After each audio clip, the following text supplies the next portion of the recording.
Over time करते करते मेरी अचानक मौत हो गई और जब मेरी आंख खुली तो मैं एक प्रिमिटिव दुनिया में था। बर्फीली ठंड और चारों तरफ अनजान लोग थे। मेरा दिमाग बिल्कुल सुन्न पड़ गया था क्योंकि मैं अपनी ऑफिस डेस्क की जगह इस बर्फीली केव के अंदर जमीन पर पड़ा हुआ था। मैं बिल्कुल परेशान था कि आखिर मैं इस प्रिमिटिव ट्राइब में कैसे पहुंच गया। तभी एक लड़की मेरे पास आई और उसने बड़ी हैरानी से पूछा कि मैं कौन हूं और इस जगह पर कैसे आया। मैंने अपने सर को पकड़ते हुए उससे बताया कि मेरा नाम लू याओ है और मुझे कुछ नहीं पता, क्योंकि होश आते ही मैंने खुद को यहाँ पाया। मैंने उससे पूछा कि आखिर इस जगह पर चल क्या रहा है। उस लड़की ने एक लंबी सांस ली और मुझे बताया कि 3 दिन पहले उनकी ट्राइब पर एक अचानक हमला हुआ था। हमला करने वालों के पास आयरन स्पीयर्स थे और उनकी गिनती इन लोगों से कहीं ज्यादा थी। उसने बड़े दर्द भरे लहजे में कहा कि उस हमले के बाद अब उनकी ट्राइब में बस यही चंद लोग जिंदा बचे हैं। मैं चारों तरफ देख रहा था। हालत बेहद खराब थी। उनके पास जलाने के लिए आग नहीं थी और ना ही खाने के लिए कुछ बचा था। बाहर भयंकर बर्फीली हवा चल रही थी और मुझे लगने लगा था कि हम सबका यहाँ खात्मा होना तय है। उनमें से एक आदमी लकड़ी घिसकर आग जलाने की नाकाम कोशिश कर रहा था।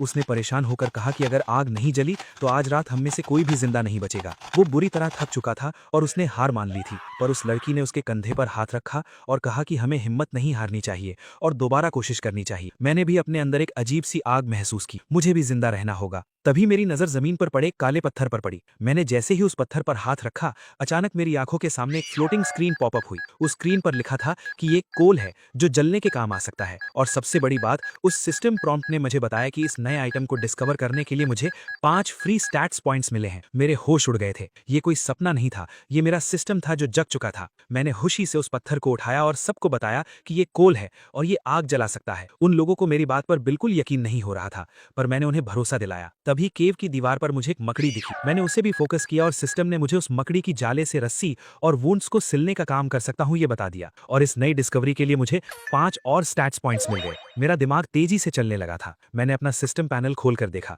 सिस्टम ने बताया कि मैंने 2 नए आइटम्स डिस्कवर कर लिए हैं और मेरा प्रोग्रेस 30% हो चुका है। बिगिनर रिवॉर्ड अनलॉक करने के लिए मुझे बस एक और चीज डिस्कवर करनी थी, जिसके बाद मुझे फ्लेम स्पेल मिल जाता। मैंने खुद से कहा कि एक आखिरी चीज डिस्कवर करते ही मैं आग जला पाऊंगा। पर तभी केव के बाहर से खतरनाक आवाजें आने लगी। कुछ भेड़िए केव के अंदर घुस आए हैं। सबकी जान हलक में आ गई थी। उस लड़की ने हिम्मत दिखाते हुए कहा कि वो बाहर जाकर भेड़ियों का ध्यान भटकाएगी ताकि बाकी लोग बच सकें। पर मैं जानता था कि बिना आग के हम सब मारे जाएंगे। मैंने जल्दी से बाहर खड़े एक बड़े भेड़िए पर अपना फोकस किया। सिस्टम प्रॉम्प्ट आई और उस भेड़िए को आइडेंटिफाई कर लिया। उसी वक्त मेरा बिगनर टास्क कंप्लीट हो गया और मुझे मेरा फ्लेम स्पेल रिवॉर्ड मिल गया। मेरे चेहरे पर एक जीत वाली मुस्कान थी। मैं तुरंत आगे बढ़ा और मैंने अपना हाथ आगे करते हुए फ्लेम स्पेल कास्ट किया। मेरे हाथ से अचानक एक तेज आग की लपट निकली और उसने लकड़ियों को जला दिया। केव में अचानक रोशनी और गर्मी फैल गई। भेड़िए उस आग को देखकर डर गए और पीछे हटने लगे। मैंने गुस्से में उन भेड़ियों को वहां से भगा दिया। ट्राइब के सभी लोग हैरानी से मुझे देख रहे थे। उनके लिए ये किसी मैजिक से कम नहीं था। वो सब मेरे पास आए और उस लड़की ने मुझे शुक्रिया कहा कि मैंने उन सब की जान बचा ली है। अब केव के अंदर आग तो थी, पर ट्राइब के चीफ ने बताया कि उनके पास खाने के लिए बिल्कुल भी फूड नहीं है। उस चीफ ने अपने लोगों से पूछा कि क्या कोई उसके साथ बाहर जाकर शिकार ढूंढने में मदद करेगा। बाहर का मौसम मौत का पैगाम दे रहा था, पर फिर भी 2 आदमी उसके साथ जाने के लिए तैयार हो गए। मैंने उन्हें रोका और कहा कि इस भयंकर ठंड में बाहर जाकर उन्हें कोई शिकार नहीं मिलने वाला और ये सिर्फ मौत को बुलावा देना होगा। मैंने उन्हें अपना प्लान बताया। मैंने पूछा कि क्या आसपास कोई झील है। एक आदमी ने हामी भरते हुए कहा कि झील तो है, पर वो पूरी तरह से बर्फ बन चुकी है और वहां से मछली पकड़ना नामुमकिन है। मैंने एक बड़ी मुस्कान के साथ उन्हें भरोसा दिलाया कि मेरे पास एक पक्का प्लान है। मैंने उनसे कहा कि जब वो बाहर जाएं तो मेरे लिए कुछ सीधी और मजबूत लकड़ियां ले आएं। चीफ ने मेरी आंखों में देखा और कहा कि वो मुझ पर भरोसा करती है। जब तक वो लोग लकड़ियां लेने गए, मैंने अपना सिस्टम ओपन किया और अपने सारे फ्री स्टैट्स पॉइंट्स अपनी स्ट्रेंथ में ऐड कर दिए। मेरे अंदर अचानक एक खतरनाक पावर आती हुई महसूस हुई। तभी वो लड़की और बाकी लोग वापस आए। मैंने उनके एक लकड़ी का इस्तेमाल करके एक हारपून तैयार किया और तभी सिस्टम ने मुझे हारपून स्केल लेवल 1 से रिवॉर्ड किया और साथ ही एक और फ्री स्टैट्स पॉइंट भी दे दिया। मैं पूरी तरह से तैयार था। मैं उन लोगों के साथ उस जमी हुई बर्फीली झील पर पहुंचा। उनका सबसे ताकतवर वॉरियर, जिसका नाम मू होंग था, वो भी उस बर्फ को तोड़ नहीं पाया था। मैंने आगे बढ़कर एक बड़ा सा पत्थर उठाया और अपनी नई स्ट्रेंथ का इस्तेमाल करते हुए उस पत्थर को बर्फ पर पटक दिया। बर्फ जोरदार आवाज के साथ टूट गई और पानी दिखने लगा। ट्राइब के लोग परेशान थे। उनका मानना था कि इतनी जोर की आवाज सुनकर सारी मछलियां डरकर भाग जाएंगी, पर मैंने उन्हें शांत रहने को कहा। मैंने अपना हार्पून उठाया। अगले ही पल मैंने एक बड़ी सी मछली पानी से बाहर निकाल ली। ट्राइब के लोग ये देखकर खुशी से पागल हो गए। चीफ खुशी से रोने लगे, लेकिन वहां अगग एक ट्राइब के वॉरियर्स इस सीन को देखकर गुस्सा हो गए। उन्होंने स्वेर किया कि वो हमें मिटा देंगे। रात को सब लोग आग के पास बैठकर मछली खा रहे थे और उनके चेहरों पर सुकून था। वो ट्राइबल पीपल मुझसे पूछने लगे कि आवाज के बाद भी मछलियां वहां कैसे आईं। मैंने उन्हें समझाया कि जब बर्फ टूटती है तो पानी के अंदर ऑक्सीजन की कमी होने के कारण सारी मछलियां ऑक्सीजन लेने के लिए सरफेस पर आ जाती हैं। मेरी इस मॉडर्न नॉलेज ने उन सबको मेरा दीवाना बना दिया। चीफ ने मेरी तरफ देखते हुए कहा कि मेरे इस प्लान ने उनकी पूरी ट्राइब के एक दिन के खाने का इंतजाम कर दिया है। उसने मुझे ट्राइब का सेवियर मान लिया और उसने मुझे दिल से शुक्रिया कहा। सब खुश थे, पर केव के बाहर की ठंडी हवा अभी भी बहुत खतरनाक थी। हवा सीधे केव के अंदर आ रही थी और सब थरथरा रहे थे, घबरा गए थे कि क्या करना चाहिए।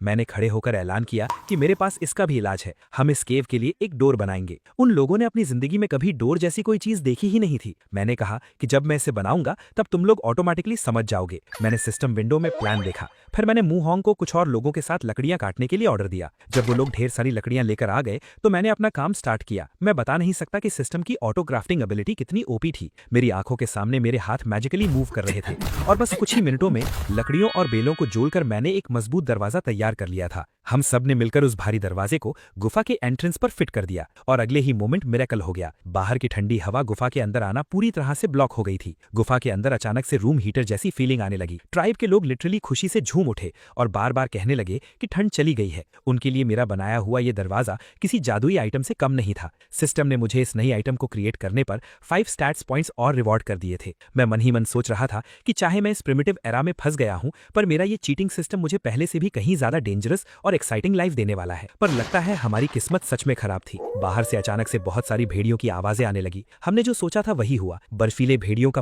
पूरा झुंड हमारा शिकार करने वापस आ गया था। ट्राइब की औरतें डरकर रोने लगी। मैंने उन्हें शांत करवाया और कहा कि हमारे पास अभी दरवाजे का प्रोटेक्शन है, इसलिए वो आसानी से अंदर नहीं आ सकते। पर हम आराम से गुफा के अंदर बैठकर उनके जाने का वेट भी नहीं कर सकते थे, क्योंकि हमें उन्हें इफेक्टिवली खत्म करना था ताकि हम हमेशा के लिए सेफ हो जाएं। हमारे पास बाहर निकलकर उनसे आमने सामने लड़ने की पावर नहीं थी। मैंने सबसे कहा कि हमें बाहर आने की जरूरत नहीं है, हम दरवाजे का स्मार्ट यूज करेंगे। मैंने दरवाजा बनाने से बची हुई लकड़ियों और कुछ नुकीले पत्थरों का यूज करके ढेर सारे नए और डेडली स्टोन स्पीयर्स बनाए। मैंने अपना प्लान सबको बताया और उसके बाद मैंने गुफा के दरवाजे को बस थोड़ा सा एक छोटे गैप जितना ओपन किया। बाहर खड़े भूखे भेड़िए दरवाजे के खुलते ही उस गैप में अपना मुंह डालने लगे। यही मेरा प्लान था। हमने उन छोटे गैप से अपने स्टोन स्पीयर्स से डायरेक्ट हिट करना शुरू कर दिया। ये एक परफेक्ट स्ट्रैटेजी थी जिसमें भेड़िए कुछ नहीं कर पा रहे थे और हम उन्हें सेफ डिस्टेंस से मार रहे थे। जल्द ही हमने उस पूरे वुल्फ पैक का सफाया कर दिया। बाहर बर्फ पर चारों तरफ उन भेड़ियों की डेड बॉडीज पड़ी थीं।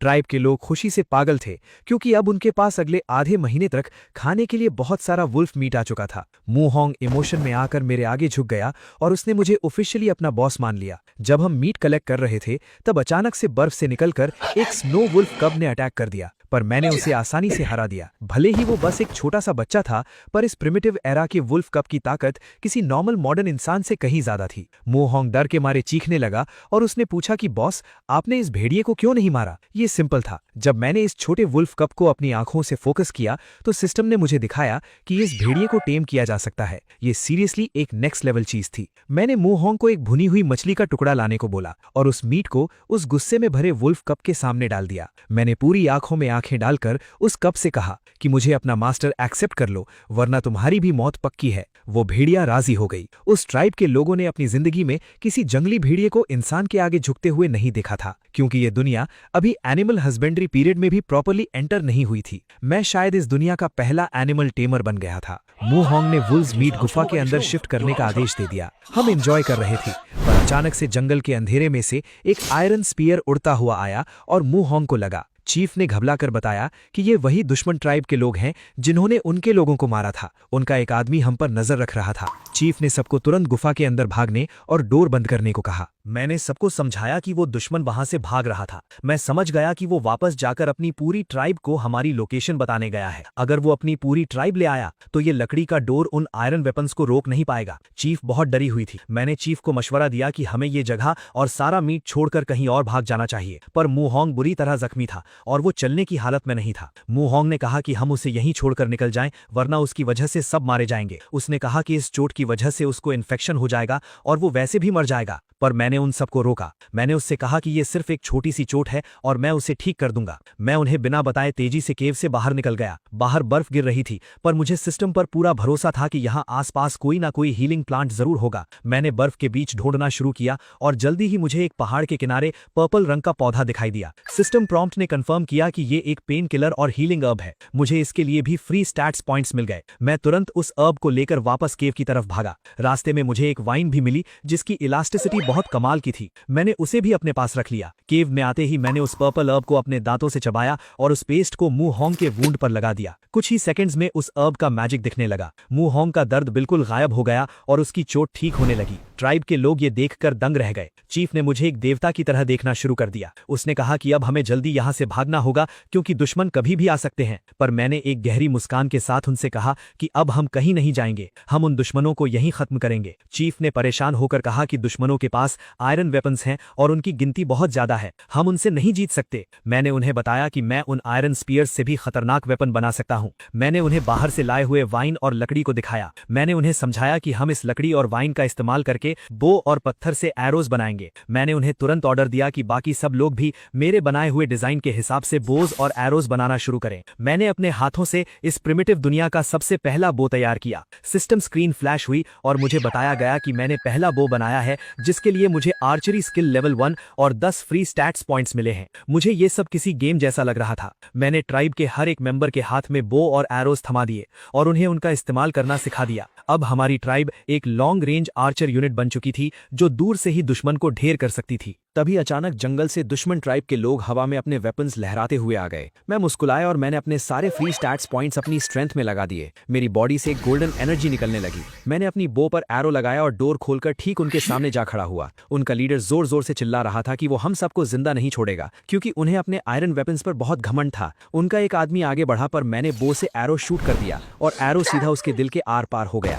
दुश्मन ट्राइब के लोग ये नया वेपन देखकर बुरी तरह डर गए। उन्हें समझ नहीं आ रहा था कि इतनी दूर से उनका आदमी कैसे मारा गया। उनके लीडर को लगा कि ये कोई शैतानी जादू है। वो लोग वहां से भागने लगे पर मैंने अपनी बो से निशाना लगाया और उनके एक और आदमी को ठीक गले पर एरो मारकर गिरा दिया। अब उनके लीडर को समझ आ गया था कि अगर वो पीछे हटे तो सब इस नए वेपन से मारे जाएंगे। मेरे ट्राइब के लोग ये नजारा देखकर शॉक्ड रह गए। यहाँ चीफ ने सोची कि लकड़ी से बनने के बाद भी ये वेपन इतना स्ट्रांग कैसे है। मैंने उन सबको कॉन्फिडेंस दिया और हम वॉर करने निकल पड़े।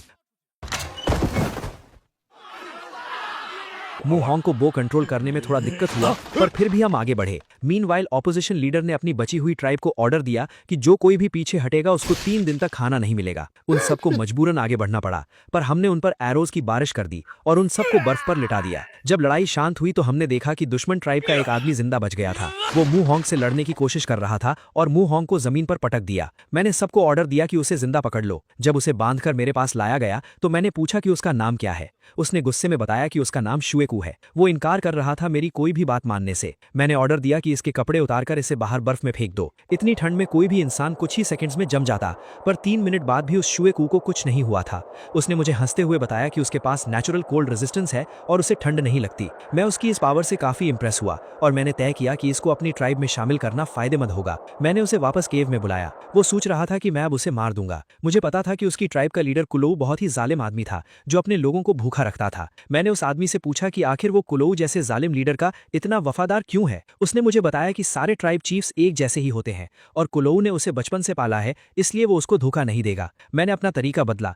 मुझे पता था कि वो भूखा है तो मैंने उसके सामने एक बड़ा सा भुना हुआ मीट का टुकड़ा रख दिया। उसकी आंखें बाहर आ गईं क्योंकि उसने ऐसी शानदार दावत कभी नहीं देखी थी। उसने सोचा कि मैं उससे खरीदने की कोशिश कर रहा हूँ। उसने गुस्से में वो मीट खा लिया और बोला कि वो मरने से पहले पेट भर खाना चाहता था, पर वो मुझे धोखा नहीं देगा। उसने जब अपना पेट भर लिया तो मैंने मुस्कुराते हुए अपने एक आदमी को इशारा किया। मेरे आदमी ने उसके हाथों की रस्सी काट दी। शुएकू बिल्कुल हैरान था। मैंने उससे कहा कि वो आजाद है और अपनी ट्राइब में वापस जा सकता है। मैंने उसे समझाया कि कुलोऊ के पास सब लोग गुलाम हैं, पर मेरी ट्राइब में हर एक आदमी को पेट भर खाना मिलता है। जो उसने अभी खाया, वो हमारी ट्राइब का रोज का खाना है। वो वहां से उठा और भाग गया। मेरे लोगों ने परेशान होकर मुझसे पूछा कि मैंने उस दुश्मन को वापस क्यों जाने दिया। उन्हें लग रहा था कि वो वापस जाकर कुलों को सब बता देगा और कुलों अब अपनी पूरी ट्राइब के साथ हमले के लिए आएगा। मैंने उन्हें शांत किया और उन्हें बताया कि मैं यही चाहता था। मैं चाहता था कि वो वापस जाए और कुलों को भड़काए, ताकि कुलों अपनी पूरी आर्मी यहाँ ले आए और हम उन्हें एक ही बार में हमेशा के लिए खत्म कर सकें। मैंने उन्हें अपना मास्टर प्लान समझाया।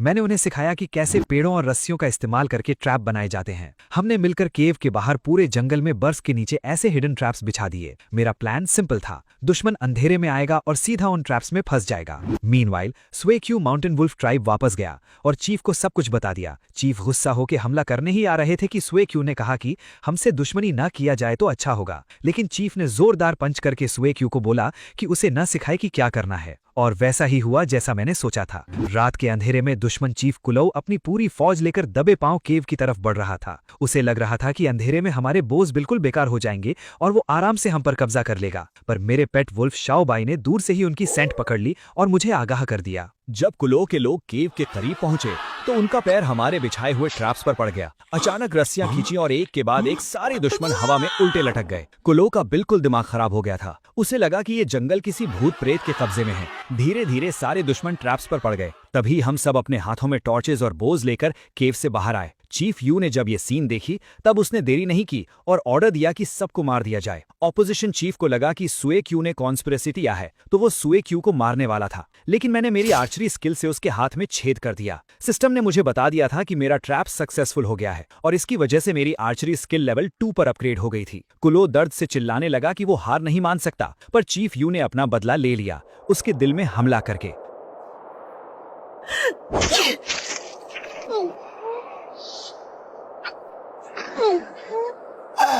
चीफ ने मुझे ट्राइब की जीत की बधाई दी और अपना सेवियर मानते हुए मुझ पर पूरा विश्वास जताया। हमने डिसाइड किया कि हम सीधा चलकर माउंटेन वुल्फ ट्राइब के रिसोर्सेज पर कब्जा कर लेंगे। रात भर में हमने दुश्मन की पूरी ट्राइब को खत्म कर दिया था। अगली सुबह मेरी ट्राइब के लोग खुशी से जश्न मना रहे थे। हमने कुलो की सेटलमेंट पर पूरा कब्जा कर लिया था। वहां आरामदायक गर्मा गर्म झोपड़ियां थीं और हम सबको केव की उस बर्फीली जमीन से छुटकारा मिल गया था। चीफ मेरे पास आई और उसने मुझे बताया कि उसने कल रात वाले बचे हुए सभी दुश्मनों को जिंदा पकड़ लिया है। मोहोंग ने गुस्से में कहा कि इन लोगों ने हमारी ट्राइब के मासूम लोगों को मारा था, इसलिए इन सबको मौत की सजा मिलनी चाहिए। मोहोंग ने अपना वेपन उठा लिया था उन दुश्मनों को मारने के लिए, पर चीफ ने तुरंत आगे बढ़कर मोहोंग को रुकने का ऑर्डर दिया। चीफ ने मुझसे पूछा कि अब क्या किया जाए। मैंने उसे समझाया कि इस प्रिमिटिव टाइम में ह्यूमन पावर की कीमत क्या होती है। मैंने उन दुश्मनों की तरफ इशारा करते हुए चीफ को बताया कि ये लोग हमारे लिए दुश्मन नहीं हैं, बल्कि ये हमारी वो फ्री लेबर हैं जो आगे चलकर हमारे नए एम्पायर को बनाने में दिन रात मजदूरी करेंगे। मैं इनकी जान बख्श दूंगा, पर उसके बदले में ये जिंदगी भर हमारे गुलाम बनकर रहेंगे।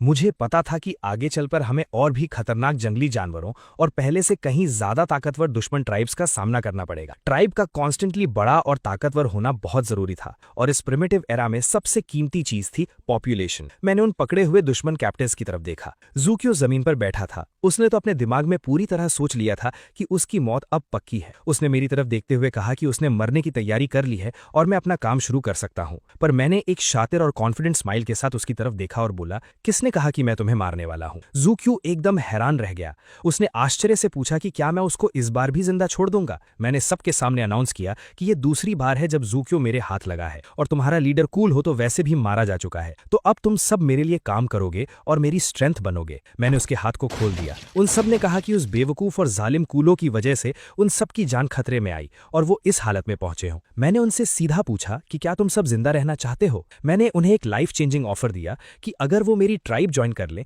तो उन्हें किसी को मारने की जरूरत नहीं पड़ेगी। अपनी सच्चाई और दरियादिली प्रूफ करने के लिए मैंने ज़ूक्यू का एग्जाम्पल दिया। मैंने सबको बताया कि कैसे मैंने उसे 2 बार पकड़ा और दोनों बार बिना किसी नुकसान के छोड़ दिया। यहां तक कि मैंने उसे बेहतरीन रोस्टेड वुल्फ मीट भी खिलाया था। मैंने प्रॉमिस किया कि मेरी ट्राइब ज्वाइन करने पर हर किसी को रोज भरपेट खाना मिलेगा, कोई भूखा नहीं सोएगा। रोज भरपेट खाना, ये अल्फाज सुनकर उन सभी प्रिमिटिव लोगों की आंखों में ऐसी चमक आ गई जैसे उन्हें कोई खजाना मिल गया हो। उन्हें यकीन हो गया कि मैं सच बोल रहा हूं और मैं उनके पुराने लीडर जैसा बिल्कुल नहीं हूँ। उन सब ने तुरंत एक आवाज में मेरी ट्राइब ज्वाइन करने के लिए हाँ कर दी। मैंने अपने लोगों को ऑर्डर दिया कि इन सब के बंधन खोल दो और फीस्ट शुरू करो। मैंने उन्हें पिछली बार का बचा हुआ सारा वुल्फ मीट निकालकर खिलाने को कहा। वो लोग हैरान थे कि मैं दूसरे ट्राइब लीडर्स की तरह क्रूएल नहीं था। वो लोग भूखों की तरह मीट पर टूट पड़े, एक दूसरे से थोड़ा बहुत झगड़ भी रहे थे खाने के लिए। अब मुझे पूरा पता था कि ये सब लोग कंप्लीटली मेरे लॉयल हो चुके थे। चीफ यू चलकर मेरे पास आई और बोली कि उसने आज तक अपनी पूरी लाइफ में किसी को कैप्टिव्स के साथ ऐसा अच्छा बिहेव करते नहीं देखा और उसने मेरी विजनरी थिंकिंग की बहुत तारीफ की।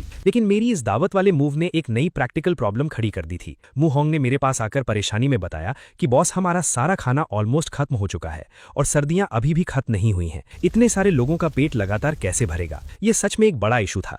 अगर हम किसी तरह स्प्रिंग सीजन तक सर्वाइव कर लें तो सब कुछ ठीक हो जाएगा, पर तब तक खाने का बड़ा जुगाड़ करना जरूरी था। मैंने सोचा कि मुझे हंटिंग का कोई नया और इफेक्टिव तरीका ढूंढना होगा। बाहर हर तरफ सिर्फ और सिर्फ बर्फ की सफेद चादर बिछी थी। ऐसे में शिकार मिलना बहुत मुश्किल था। तभी मेरी नजर मेरे नए पेट श्याओ बाई पर पड़ी, जो मेरे पैरों के पास घूम रहा था। मैंने मू होंग से पूछा कि वुल्फ से इतनी बार लड़ाई करने के बाद उसे वुल्फ्स की सबसे बड़ी ताकत क्या लगती है। मू होंग थोड़ा कंफ्यूज था और उसने ना में सिर हिला दिया। मैंने उसे बताया कि वुल्फ्स की सबसे तगड़ी पावर और उनका मेन हथियार उनकी सेंस ऑफ स्मेल होती है।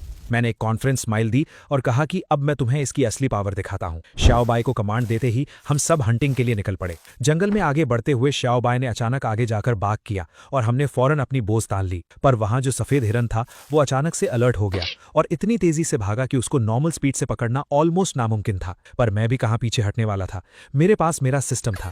मैंने अपना सिस्टम पैनल ओपन किया और तुरंत अपने सारे अवेलेबल स्टैट पॉइंट्स एजिलिटी पर डाल दिए। एजिलिटी मैक्स आउट होते ही मेरी स्पीड अचानक से एक सुपर ह्यूमन लेवल पर पहुंच गई और मैं हवा को चीरते हुए उस हिरन के पीछे भागा। प्रिमिटिव जमाने के एनिमल्स भले ही साइज में ह्यूज थे, पर मेरी मॉडर्न सिस्टम स्पीड के आगे उनका बचना पॉसिबल नहीं था। मैंने परफेक्ट एम लिया और अपनी बो से एक तीर छोड़ दिया जो सीधा उस जायंट व्हाइट डियर को जा लगा और वो वहीं बर्फ पर ढेर हो गया। ये अकेला जायंट शिकार पूरी ट्राइब के लिए कई दिनों तक काफी था। मैंने सबको ऑर्डर दिया कि इस मस्ट डियर को उठाकर वापस बेस पर ले चलो। रात को आग के पास सब मजे से उस डियर का मीट खा रहे थे। एक बंदे ने मुझे चुपचाप खाते हुए देखकर मजाकी अंदाज में कमेंट मारा कि मैं कितने सोफिस्टिकेटेड और तमीज वाले तरीके से खाता हूँ, बिल्कुल उनकी ट्राइब की औरतों से भी ज्यादा नजाकत से। चीफ यू मेरे पास आकर बैठी। उसने मुझे थैंक यू कहा कि मेरी और सिर्फ मेरी वजह से आज पूरी ट्राइब एक साथ यूनाइटेड और सेफ फील कर रही है। उसने मुझसे गुजारिश की कि मैं इस नई और यूनाइटेड ट्राइब को एक नया नाम दूं। मैंने थोड़ा डीप सोचा और एक पावरफुल आवाज में सबके सामने कहा, दाहुआंग ट्राइब। दाहुआंग का मतलब है इस प्रिमिटिव वेस्टलैंड को कंप्लीटली कॉन्कर करना।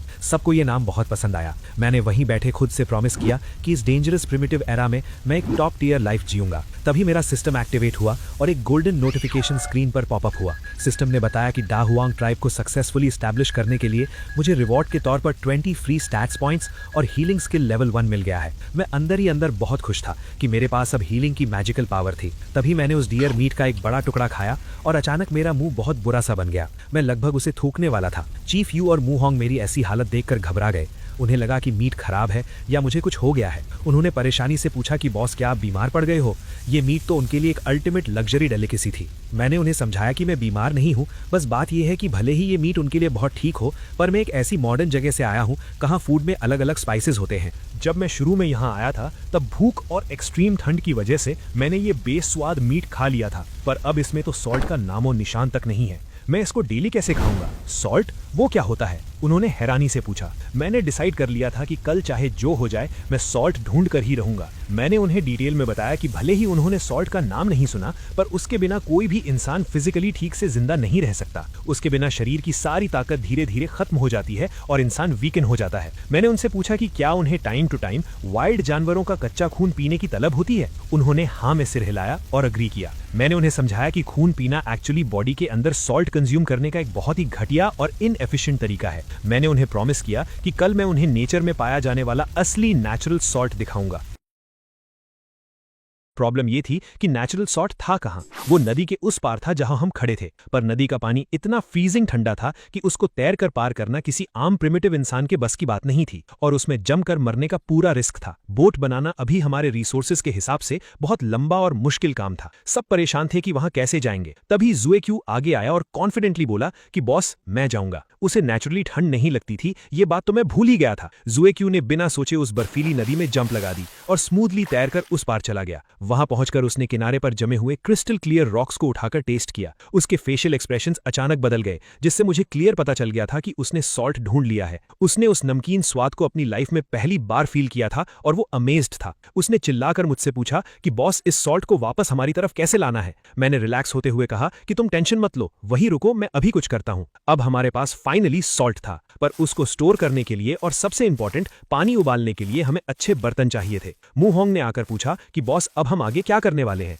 मैंने उसे समझाया कि अब हम प्रॉपर पॉटरी बनाएंगे। उसके लिए हमें सिर्फ अच्छी क्वालिटी की मिट्टी और फाइन सैंड की रिक्वायरमेंट थी। हम सब सैंड की तलाश में निकल पड़े और जल्द ही चीफ यू ने एक परफेक्ट स्पॉट पर फाइन सैंड ढूंढ निकाली। मिट्टी और सैंड को प्रॉपर रेशियो में मिक्स करके मैंने परफेक्ट क्ले बनाई और उस क्ले से प्रिमिटिव पॉटरी शेप करना शुरू किया। अब सबसे बड़ा चैलेंज था उस क्ले पॉटरी को आग में ठीक से पकाना। हमारे पास कोई प्रॉपर किल नहीं था जो फायर का टेम्परेचर इवनली कंट्रोल कर सके, इसीलिए इनिशियल अटेम्प्ट्स फेल हो गए और आधे कच्चे बर्तन टूट गए। मू होंग बहुत डिसअपॉइंटेड और सैड लग रहा था, पर मैंने उसे मोटिवेट किया और कहा कि हार नहीं माननी है, हम लगातार ट्राई करेंगे तो जरूर सक्सेस मिलेगी। मैंने उन्हें बताया कि अगर हमने पॉटरी ठीक से बना ली तो हम क्लीनली बॉइल्ड वाटर पी सकेंगे और अपना प्रेशियस सॉल्ट भी सेफली स्टोर कर पाएंगे। तभी जुएक्यू नदी पार से भागता हुआ वापस आया और उसके चेहरे पर एक्सट्रीम पैनिक था। उसने मुझे आकर हाँफते हुए बताया कि बॉस, उसने वहां दूसरी ट्राइब के लोगों को स्काउट करते हुए देखा है और वो जरूर डेडली येलांग ट्राइब के लोग हैं। उसने और डिटेल्स डिस्क्लोज की कि मारा गया कूलू हमेशा से येलांग ट्राइब के बॉस का अंडरलिंग था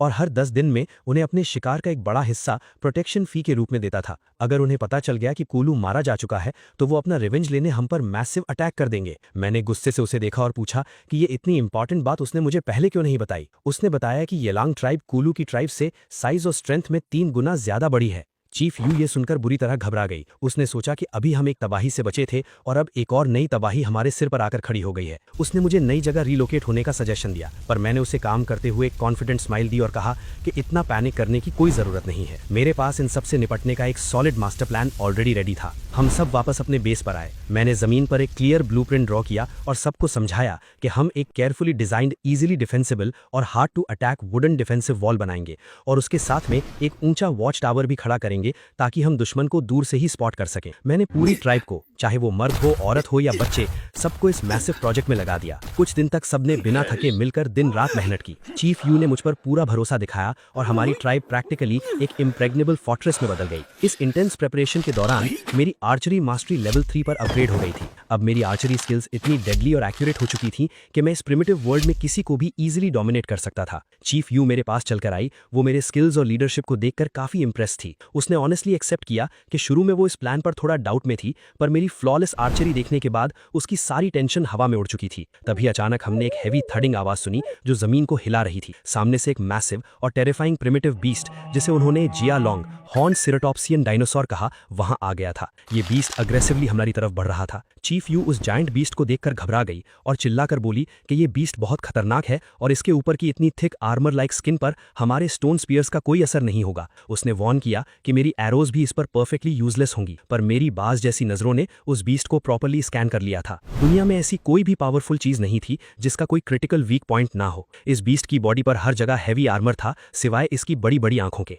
चीफ यू अभी भी चिल्ला रही थी कि वहां इतनी छोटी जगह एम करना नामुमकिन है, पर मैं तो आर्चरी लेवल 3 का मास्टर था। मैंने पीसफुली अपनी बो को उठाया, स्ट्रिंग को अपनी फुल पावर से पुल किया और एक एरो स्ट्रेट हवा को चीरते हुए उस बीस्ट की आंख के अंदर डाल दिया। बीस्ट दर्द से बुरी तरह चिल्लाता हुआ वहीं बर्फ पर गिरकर मर गया। दूर पेड़ों के पीछे से येलैंग ट्राइब के कुछ स्काउट्स छुपकर ये सब देख रहे थे। उनका लीडर कंप्लीटली हैरान था कि ऐसा जायंट आर्मर प्लेटेड बीस्ट किसी ने अकेले सिर्फ एक एरो से कैसे मार दिया। उन्हें सडनली रियलाइज हुआ कि ये जगह तो कूलू की टेरिटरी थी, पर मैं उनके लिए बिल्कुल अनजान था। फिर उनकी तीखी नजर चीफ यू पर पड़ी। उन्होंने तुरंत डिडक्शन लगाया कि कूलू जरूर इस नई फैक्शन द्वारा मारा गया है। ये रैन लीडर की आंखों में हवस और एक्सट्रीम गुस्सा दोनों साफ थे। उसने डिसाइड किया कि वो हमारी इस छोटी सी ट्राइब को पूरी तरह क्रश कर देगा, कूलू का बदला लेगा और चीफ यू को अपने लिए जबरदस्ती उठा लेगा। उन्होंने वहां से चुपके से निकलकर अपनी बड़ी आर्मी को प्लान करके लाने का डिसाइड किया। वापस बेस पर मू होंग खुशी से जोर जोर से उछल रहा था। उसने फाइनली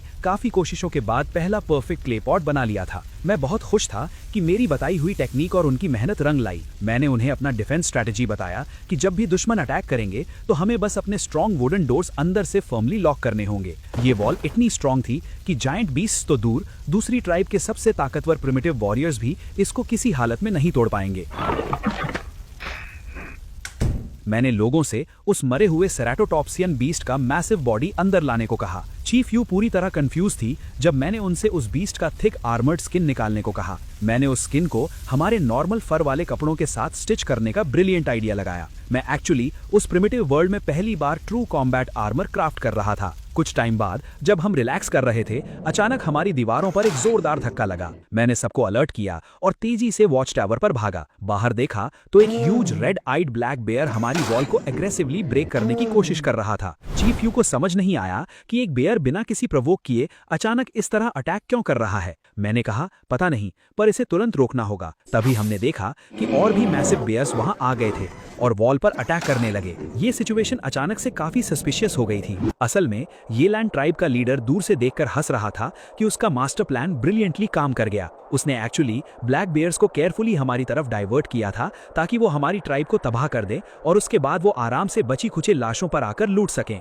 पर मैं उन सबसे बहुत ज्यादा स्मार्ट था। मैंने अपनी आर्चर टीम को एरोज फायर करने का ऑर्डर दिया और देखते ही देखते हमने वॉल के ऊपर से उन सभी बेयर्स को स्मूथली मार गिराया। मैंने वॉल से नीचे जाकर उन बेयर्स की बॉडी चेक की तो मुझे वहां ग्राउंड पर फ्रेंजी बेरीज गिरी हुई मिली। मुझे इंस्टेंटली समझ आ गया कि बेयर्स क्रेजी क्यों थे। उन बेयर्स ने ये बेरीज खाई थी। चीफ यू ने मुझे फिर से प्रॉफिट कहा क्योंकि मुझे इस प्रिमिटिव दुनिया की वेजिटेशन और वाइल्ड लाइफ की इतनी डीप नॉलेज थी। मैंने उसको सच्चाई बताई कि ये बेरीज एक्चुअली बहुत ऊंचे पेड़ों पर उगती हैं। बेयर्स उन्हें खुद जंप करके नहीं तोड़ सकते। इसका सीधा सा मतलब था कि किसी इंसान ने क्लेवरली ये बेयर्स पर यूज किया था ताकि वो ब्लाइंडली हम पर अटैक करें। ये कंप्लीटली ये लैंग ट्राइब की मूवमेंट थी। ये लैंग लीडर दूर से पेड़ों के पीछे शॉक में था कि उसकी बेयर आर्मी हमारी सॉलिड वॉल के आगे मिजरेबली फेल हो गई। बेयर्स के मरने के बाद उसने फ्रस्ट्रेशन और गुस्से में अपनी आर्मी को डायरेक्ट अटैक करने का ऑर्डर दे दिया। हमारी वॉल्स एनिमल से तो बचा सकती थी, पर जब उनकी प्रिमिटिव आर्मी ने हम पर फ्लेमिंग एरोज और हैवी भाले फेंकने शुरू किए तो सिचुएशन बहुत टेंस हो गई। लड़ाई के इंटेंस केओस के दौरान एक भाला हवा में उड़ता हुआ आया और चीफ यू के पेट में लग गया। वो दर्द से चीखती हुई खून से लथपथ जमीन पर गिर गई। मैं अपना बो छोड़कर तुरंत उसके पास भागा।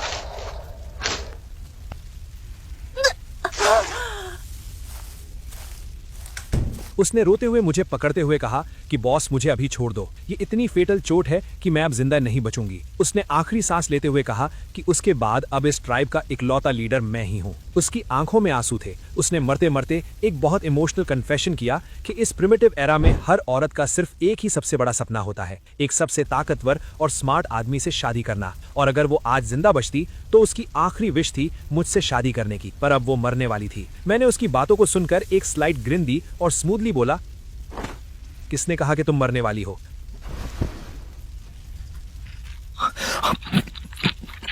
मैंने अपना सिस्टम इंटरफेस ट्रिगर किया और newly acquired healing skill activate की। मेरे हाथों से एक वार्म ग्रीन लाइट निकली और चीफ यू के फेटल वुंड पर पड़ने लगी। देखते ही देखते मैजिक की तरह उसकी फेटल ब्लीडिंग टोटली रुक गई और वुंड सील होने लगा। वो शॉक में थी कि ये कैसा डिवाइन चमत्कार था। उसने मुझे लिटरली एक आसमानी भगवान मान लिया था। मैंने उसे प्यार से डांटते हुए कहा कि चुपचाप लेटी रहो। मेरा लेवल 1 हीलिंग स्किल अभी इस डीप वुंड को पूरा ठीक नहीं कर पाएगा। मुझे अभी इसको ठीक से बैंडेज करना होगा। मैं उसके काफी पास झुका और थोड़ा फ्लर्ट करते हुए बोला कि वैसे तुमने जो अभी शादी वाला कन्फेस किया था वो सच में सीरियस था क्या? तभी मू होंग चिल्लाता हुआ मेरे पास आया कि बॉस, बाहर सिचुएशन बहुत खराब हो रही है। ये लैंग ट्राइब का वो लीडर जिसका चेहरा स्कार से भरा था, स्कार फेस, बहुत ताकतवर और ब्रूटल था। मू होंग और शुई क्यू दोनों मिलकर भी उसको हरा नहीं पा रहे थे और वो हमारी लाइंस ब्रेक कर रहा था। चीफ यू को प्रॉपरली रेस्ट करने बोलकर मैं तुरंत वॉच टावर से नीचे गया।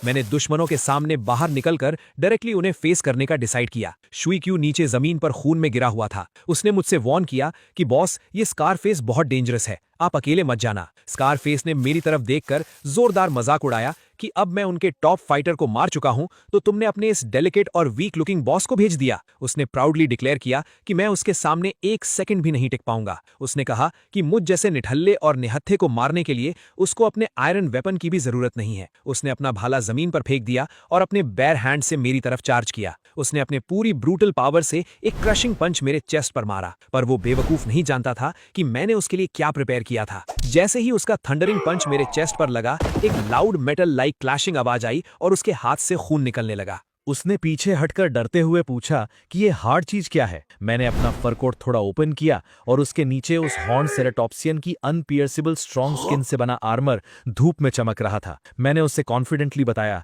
कि ये है विजडम, जो मेरे और तुम्हारे बीच का सबसे बड़ा और मेन डिफरेंस है, और इसके अलावा मैं थोड़ी बहुत डेडली मार्शल आर्ट्स भी जानता हूं। मैंने उसकी तरफ घूर कर देखा और उस पर एक ही लाइटनिंग फास्ट प्रिसाइज स्ट्राइक करके उसको वहीं न्यूट्रलाइज कर दिया। हमारी आर्म्ड पार्टी निकल पड़ी येलांग ट्राइब को पूरी तरह से वाइप आउट करने। रास्ते में हमें बर्फ में पड़ी हुई एक मैसिव और टेरिफाइंग सेबर टूथ टाइगर मिली। वो बुरी तरह से घायल थी और उसके बॉडी में ढेर सारे स्पीयर्स लगे हुए थे। सिस्टम ने स्कैन करके शो किया कि इसकी कंडीशन हैवी वुंड है, पर सबसे इंटरेस्टिंग बात ये थी कि ये टेमेबल है। मेरे साथी उस जायंट टाइगर को देखकर डर गए कि बॉस ये एक वाइल्ड एपेक्स बीस्ट है और इंसानों से इंटेंसली नफरत करता है, क्योंकि इसी येलांग ट्राइब के हंटर्स ने इसको हंट करने की कोशिश की थी। मुहोंग ने कहा कि वाइल्ड बीस्ट्स कभी इंसान की फीलिंग और मर्सी नहीं समझते, पर मैंने कहा कि मैं इस बीस्ट को अपने सिस्टम से हील करूंगा और ट्रस्ट जीतूंगा। मैंने अपने हाथ आगे किए और उस पर अपनी हीलिंग स्किल यूज की। हीलिंग कंप्लीटली यूज करते ही मेरा स्किल लेवल 2 पर अपग्रेड हो गया और वो जायंट टाइगर कुछ ही सेकंड्स में पूरी तरह हील हो गया। सब फियर और शॉक में थे।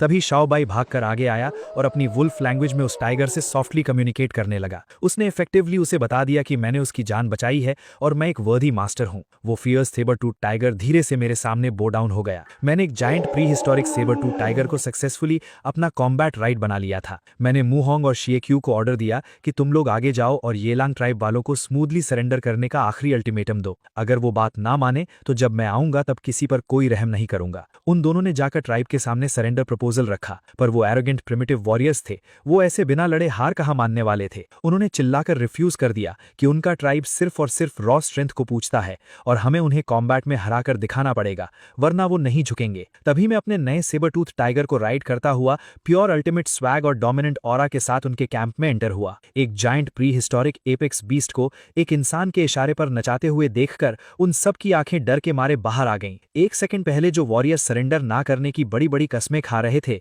वो मेरी ये सुप्रीम पावर देखकर तुरंत मेरे आगे घुटनों पर गिर गए। उन्होंने बिना किसी कंडीशन के अपनी डिफीट एक्सेप्ट कर ली और मेरी टीम में लॉयल होकर शामिल हो गए। वापस बेस आने पर सब लोग बहुत जश्न मना रहे थे। क्ले पॉट्स आग पर रखे थे जिनमें गर्म पानी उबल रहा था और फ्रेशली रोस्टेड मीट पर नया लाया हुआ सॉल्ट लगा हुआ था। खाने का टेस्ट अब एक अलग ही नेक्स्ट लेवल पर पहुंच चुका था। चीफ यू ने मुझे देखकर एक वार्म स्माइल की और बोली कि बॉस, आपकी लीडरशिप की वजह से हमने जो सपने में भी नहीं सोचा था वो मिरेकल हो गया। हमारी ट्राइब इतनी बड़ी हो चुकी है और ऐसा लग्जेरियस सिविलाइज्ड लाइफस्टाइल जी रही है, ये सब आपकी मेहरबानी है। मैंने एक कॉन्फिडेंट और डिटर्मिन्ड लुक के साथ कहा कि ये तो बस हमारी शुरुआत है। तभी अचानक मेरे सामने एक ग्लोइंग गोल्डन इंटरफेस फ्लैश हुआ। सिस्टम ने बताया कि मेरी ट्राइब एक सिग्निफिकेंटली लार्ज स्केल पर एक्सपैंड हो चुकी है। इस मॉन्यूमेंटल अचीवमेंट पर मुझे एक god tier unique divine power realm of the leader level 1 मिली है। इस पावर का इफेक्ट ये था कि मेरी ट्राइब की टेरिटरी के अंदर मौजूद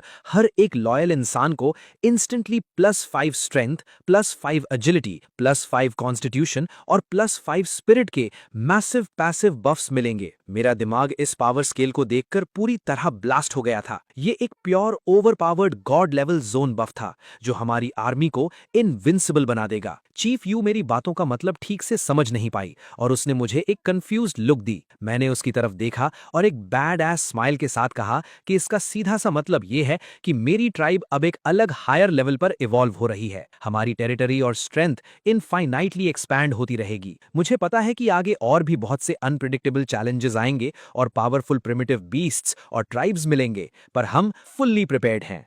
1 महीना बीत चुका था और सर्दियां अब धीरे धीरे खत्म हो रही थीं। बर्फ पिघल रही थी और हर तरफ हरियाली छाने लगी थी। चीफ यू मेरे साथ मेरी सवारी मेरे सेबर टूथ टाइगर पर बैठी थी। हम अपने डाहुआंग ट्राइब के इलाके का मुआयना कर रहे थे। चीफ यू ने बहुत ही इज्जत और हैरानी के साथ मेरी तरफ देखा और कहा कि लुयाओ, मैं सच में तुम्हारी बहुत इज्जत करती हूँ। उसने मुझे बताया कि जैसे जैसे सर्दियां जा रही हैं, जंगली जानवर भी बढ़ रहे हैं, पर मेरी बनाई हुई उन मजबूत लकड़ी की दीवारों ने न सिर्फ दुश्मनों को बल्कि उन खूंखार जंगली जानवरों को भी हमारे बेस से दूर रखा हुआ है। उसने आगे कहा कि जैसे जैसे हमारी पॉपुलेशन बढ़ी थी, हमारे सामने खाने की बहुत बड़ी प्रॉब्लम आ खड़ी हुई थी, पर मेरे हंटिंग स्क्वाड बनाने के आइडिया ने सब कुछ बदल कर रख दिया। अब हमारे पास खाने की कोई कमी नहीं थी। मैंने मुस्कुराते हुए उसे जवाब दिया कि यह हंटिंग स्क्वाड सिर्फ शिकार करने के लिए नहीं है। ये स्क्वाड असल में हमारे लोगों की आर्चरी स्किल्स को तेज करने और हंटिंग स्वॉर्डमैनशिप को तेज करने के लिए एक बहुत बड़ा और इम्पॉर्टेंट तरीका है। मेरा अल्टीमेट गोल कुछ और ही था। मैं इस प्रिमिटिव दुनिया के लोगों को ट्रेन करके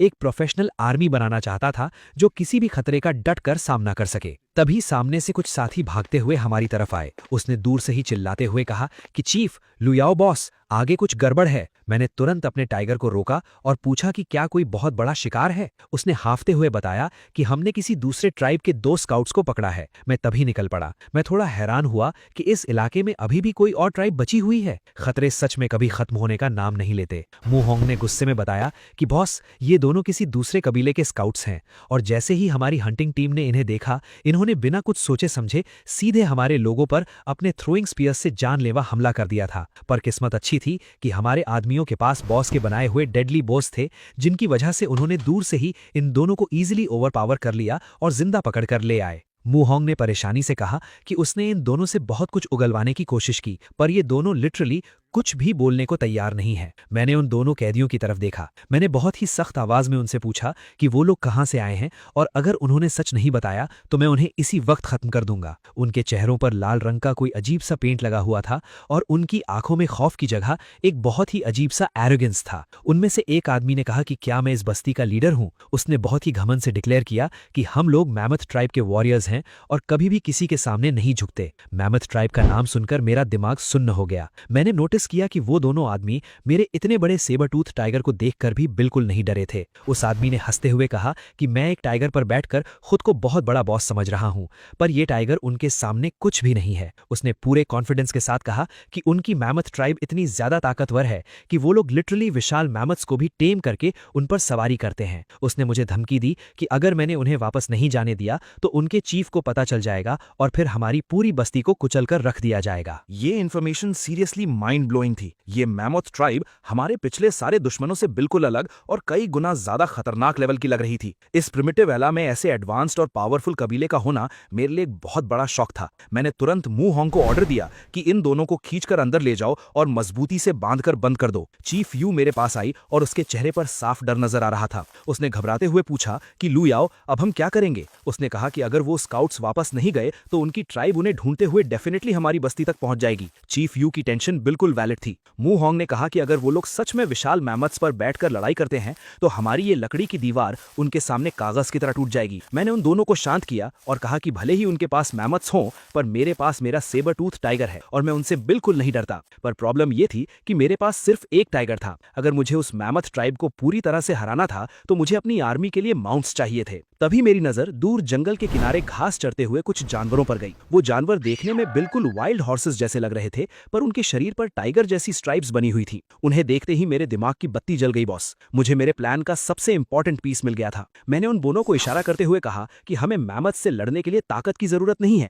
हमें सिर्फ एक चीज चाहिए और वो है स्पीड। अगर हमारे वॉरियर्स इन वाइल्ड हॉर्सेस पर बैठकर लड़ना सीख जाएं तो हम स्पीड में उन भारी भरकम मैमथ्स को इजीली बीट कर देंगे। हजारों सालों की ह्यूमन हिस्ट्री गवाह है कि घोड़े हमेशा से इंसानों के सबसे बेहतरीन और लॉयल साथी रहे हैं। मैंने बिना कोई टाइम वेस्ट किए ऑर्डर दिया कि उन सभी वाइल्ड हॉर्सेस को कैप्चर करके बस्ती में लाया जाए और आज से ही हमारे सारे आदमी हॉर्स राइडिंग की प्रैक्टिस शुरू करेंगे। उस तरफ मैमथ ट्राइब के बेस में एक बहुत ही विशाल और खूंखार दिखने वाला आदमी एक ऊंचे सिंहासन पर बैठा था। उसके चेहरे पर भी वही लाल पेंट था। वो उनका लीडर था। उसके आदमियों ने उसे आकर रिपोर्ट दी कि उनके 2 स्काउट्स मिसिंग हैं और वापस नहीं आए हैं। उस लीडर ने गुस्से में ऑर्डर दिया कि एक मैमथ तैयार करो और जाकर पता लगाओ कि आखिर उन दोनों स्काउट्स के साथ क्या हुआ है। इधर हमारी बस्ती में मैंने सारे फिजिकली स्ट्रांग आदमियों को एक एक वाइल्ड हॉर्स दे दिया था, पर राइडिंग सीखना इतना ईजी नहीं था। वो बेचारे प्रिमिटिव लोग बार बार घोड़ों से जमीन पर गिर रहे थे। मैं उन्हें इंस्ट्रक्ट कर रहा था और उन्हें लगातार प्रैक्टिस करने के लिए फोर्स कर रहा था। तभी मैंने मूहोंग से पूछा कि तुम्हारी आर्चरी की प्रैक्टिस कैसी चल रही है। मूहोंग ने अपना सिर खुजाते हुए कहा कि बॉस, प्रॉब्लम आर्चरी की नहीं है। वो जब भी तीर चलाने के लिए बो स्ट्रिंग को पूरी ताकत से खींचता है तो उसकी रॉ स्ट्रेंथ की वजह से पूरी की पूरी लकड़ी की बो ही बीच से टूट जाती है। ये सच में एक बहुत बड़ा इशू था। मैंने मूहोंग को अपने साथ चलने को कहा। हम बस्ती के उस हिस्से में गए जहां शिकार किए हुए जानवरों का गोश्त रखा जाता था। मैंने वहां से एक मरे हुए जानवर की लंबी सी मोटी नस को उठाया। मैंने मूहोंग को एक्सप्लेन किया कि हम जो बोझ जंगली बेलों से बना रहे थे उनकी टेंशन और स्ट्रेंथ बहुत कम थी, पर अगर हम इन जानवरों की मजबूत नसों का इस्तेमाल करके बो स्ट्रिंग बनाएं तो वो इजीली किसी भी स्ट्रांग वॉरियर की ताकत को बर्दाश्त कर लेगी और कभी नहीं टूटेगी।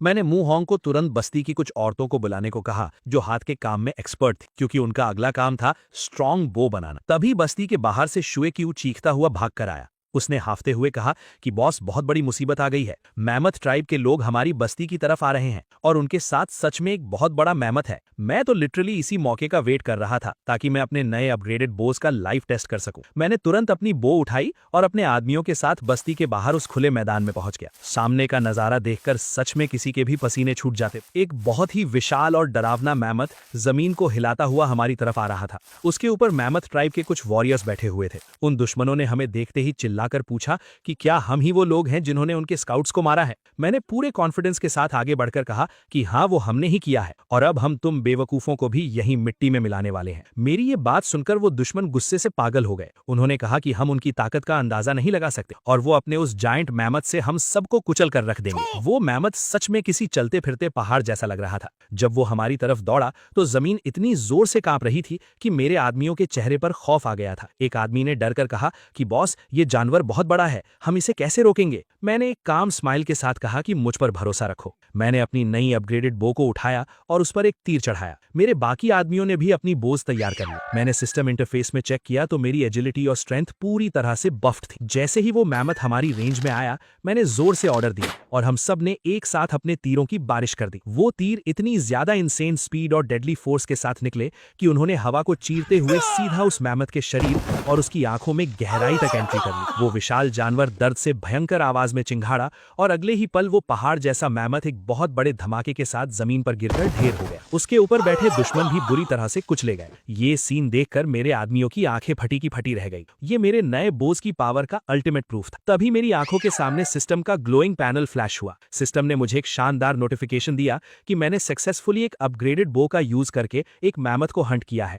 और इस अचीवमेंट के लिए सिस्टम ने मुझे पूरे 20 फ्री स्टैट्स पॉइंट्स का मैसिव रिवॉर्ड दिया। मैं अंदर से खुशी के मारे उछल रहा था। ये तो बस एक ट्रेलर था। मुझे पता था कि अगली बार मैमथ ट्राइब पूरी आर्मी के साथ आएगी और तब लड़ाई बहुत ही ज्यादा ब्रूटल होगी। मैंने अपने आदमियों को ऑर्डर दिया कि इस मरे हुए मैमथ का गोश्त और उसकी नुकीली भारी हड्डियां निकालकर बस्ती में ले चलो। ये हड्डियां हमारे वेपन्स को और भी ज्यादा डेडली बनाने के काम आएंगी। प्रॉब्लम ये थी कि मैमथ का गोश्त इतना ज्यादा भारी और ह्यूज था कि उसे उठाकर ले जाना प्रैक्टिकली इम्पॉसिबल था। मेरे आदमी परेशान थे कि इसे कैसे कैरी करें। मेरे मॉडर्न दिमाग ने तुरंत इसका भी सॉल्यूशन निकाल लिया। मैंने अपने आदमियों से कुछ लकड़ियां कटवाईं और सिस्टम की क्राफ्टिंग नॉलेज का यूज करके मैंने उस प्रिमिटिव दुनिया की सबसे पहली सिंपल वुडन कार्ट बना दिया। जैसे ही वो कार्ट तैयार हुई, सिस्टम ने फिर से फ्लैश होकर मुझे एक नई इन्वेंशन के लिए 5 फ्री स्टैट्स पॉइंट्स रिवॉर्ड कर दिए। मैं तो लिटरली पॉइंट्स की बारिश में नहा रहा था। जब हम वो भारी मैमथ का गोश्त कार्ट पर रखकर बस्ती में लाए तो सारे लोग खुशी से पागल होकर जोर जोर से चिल्लाने लगे। उनके लिए एक मैमथ को मारकर खाना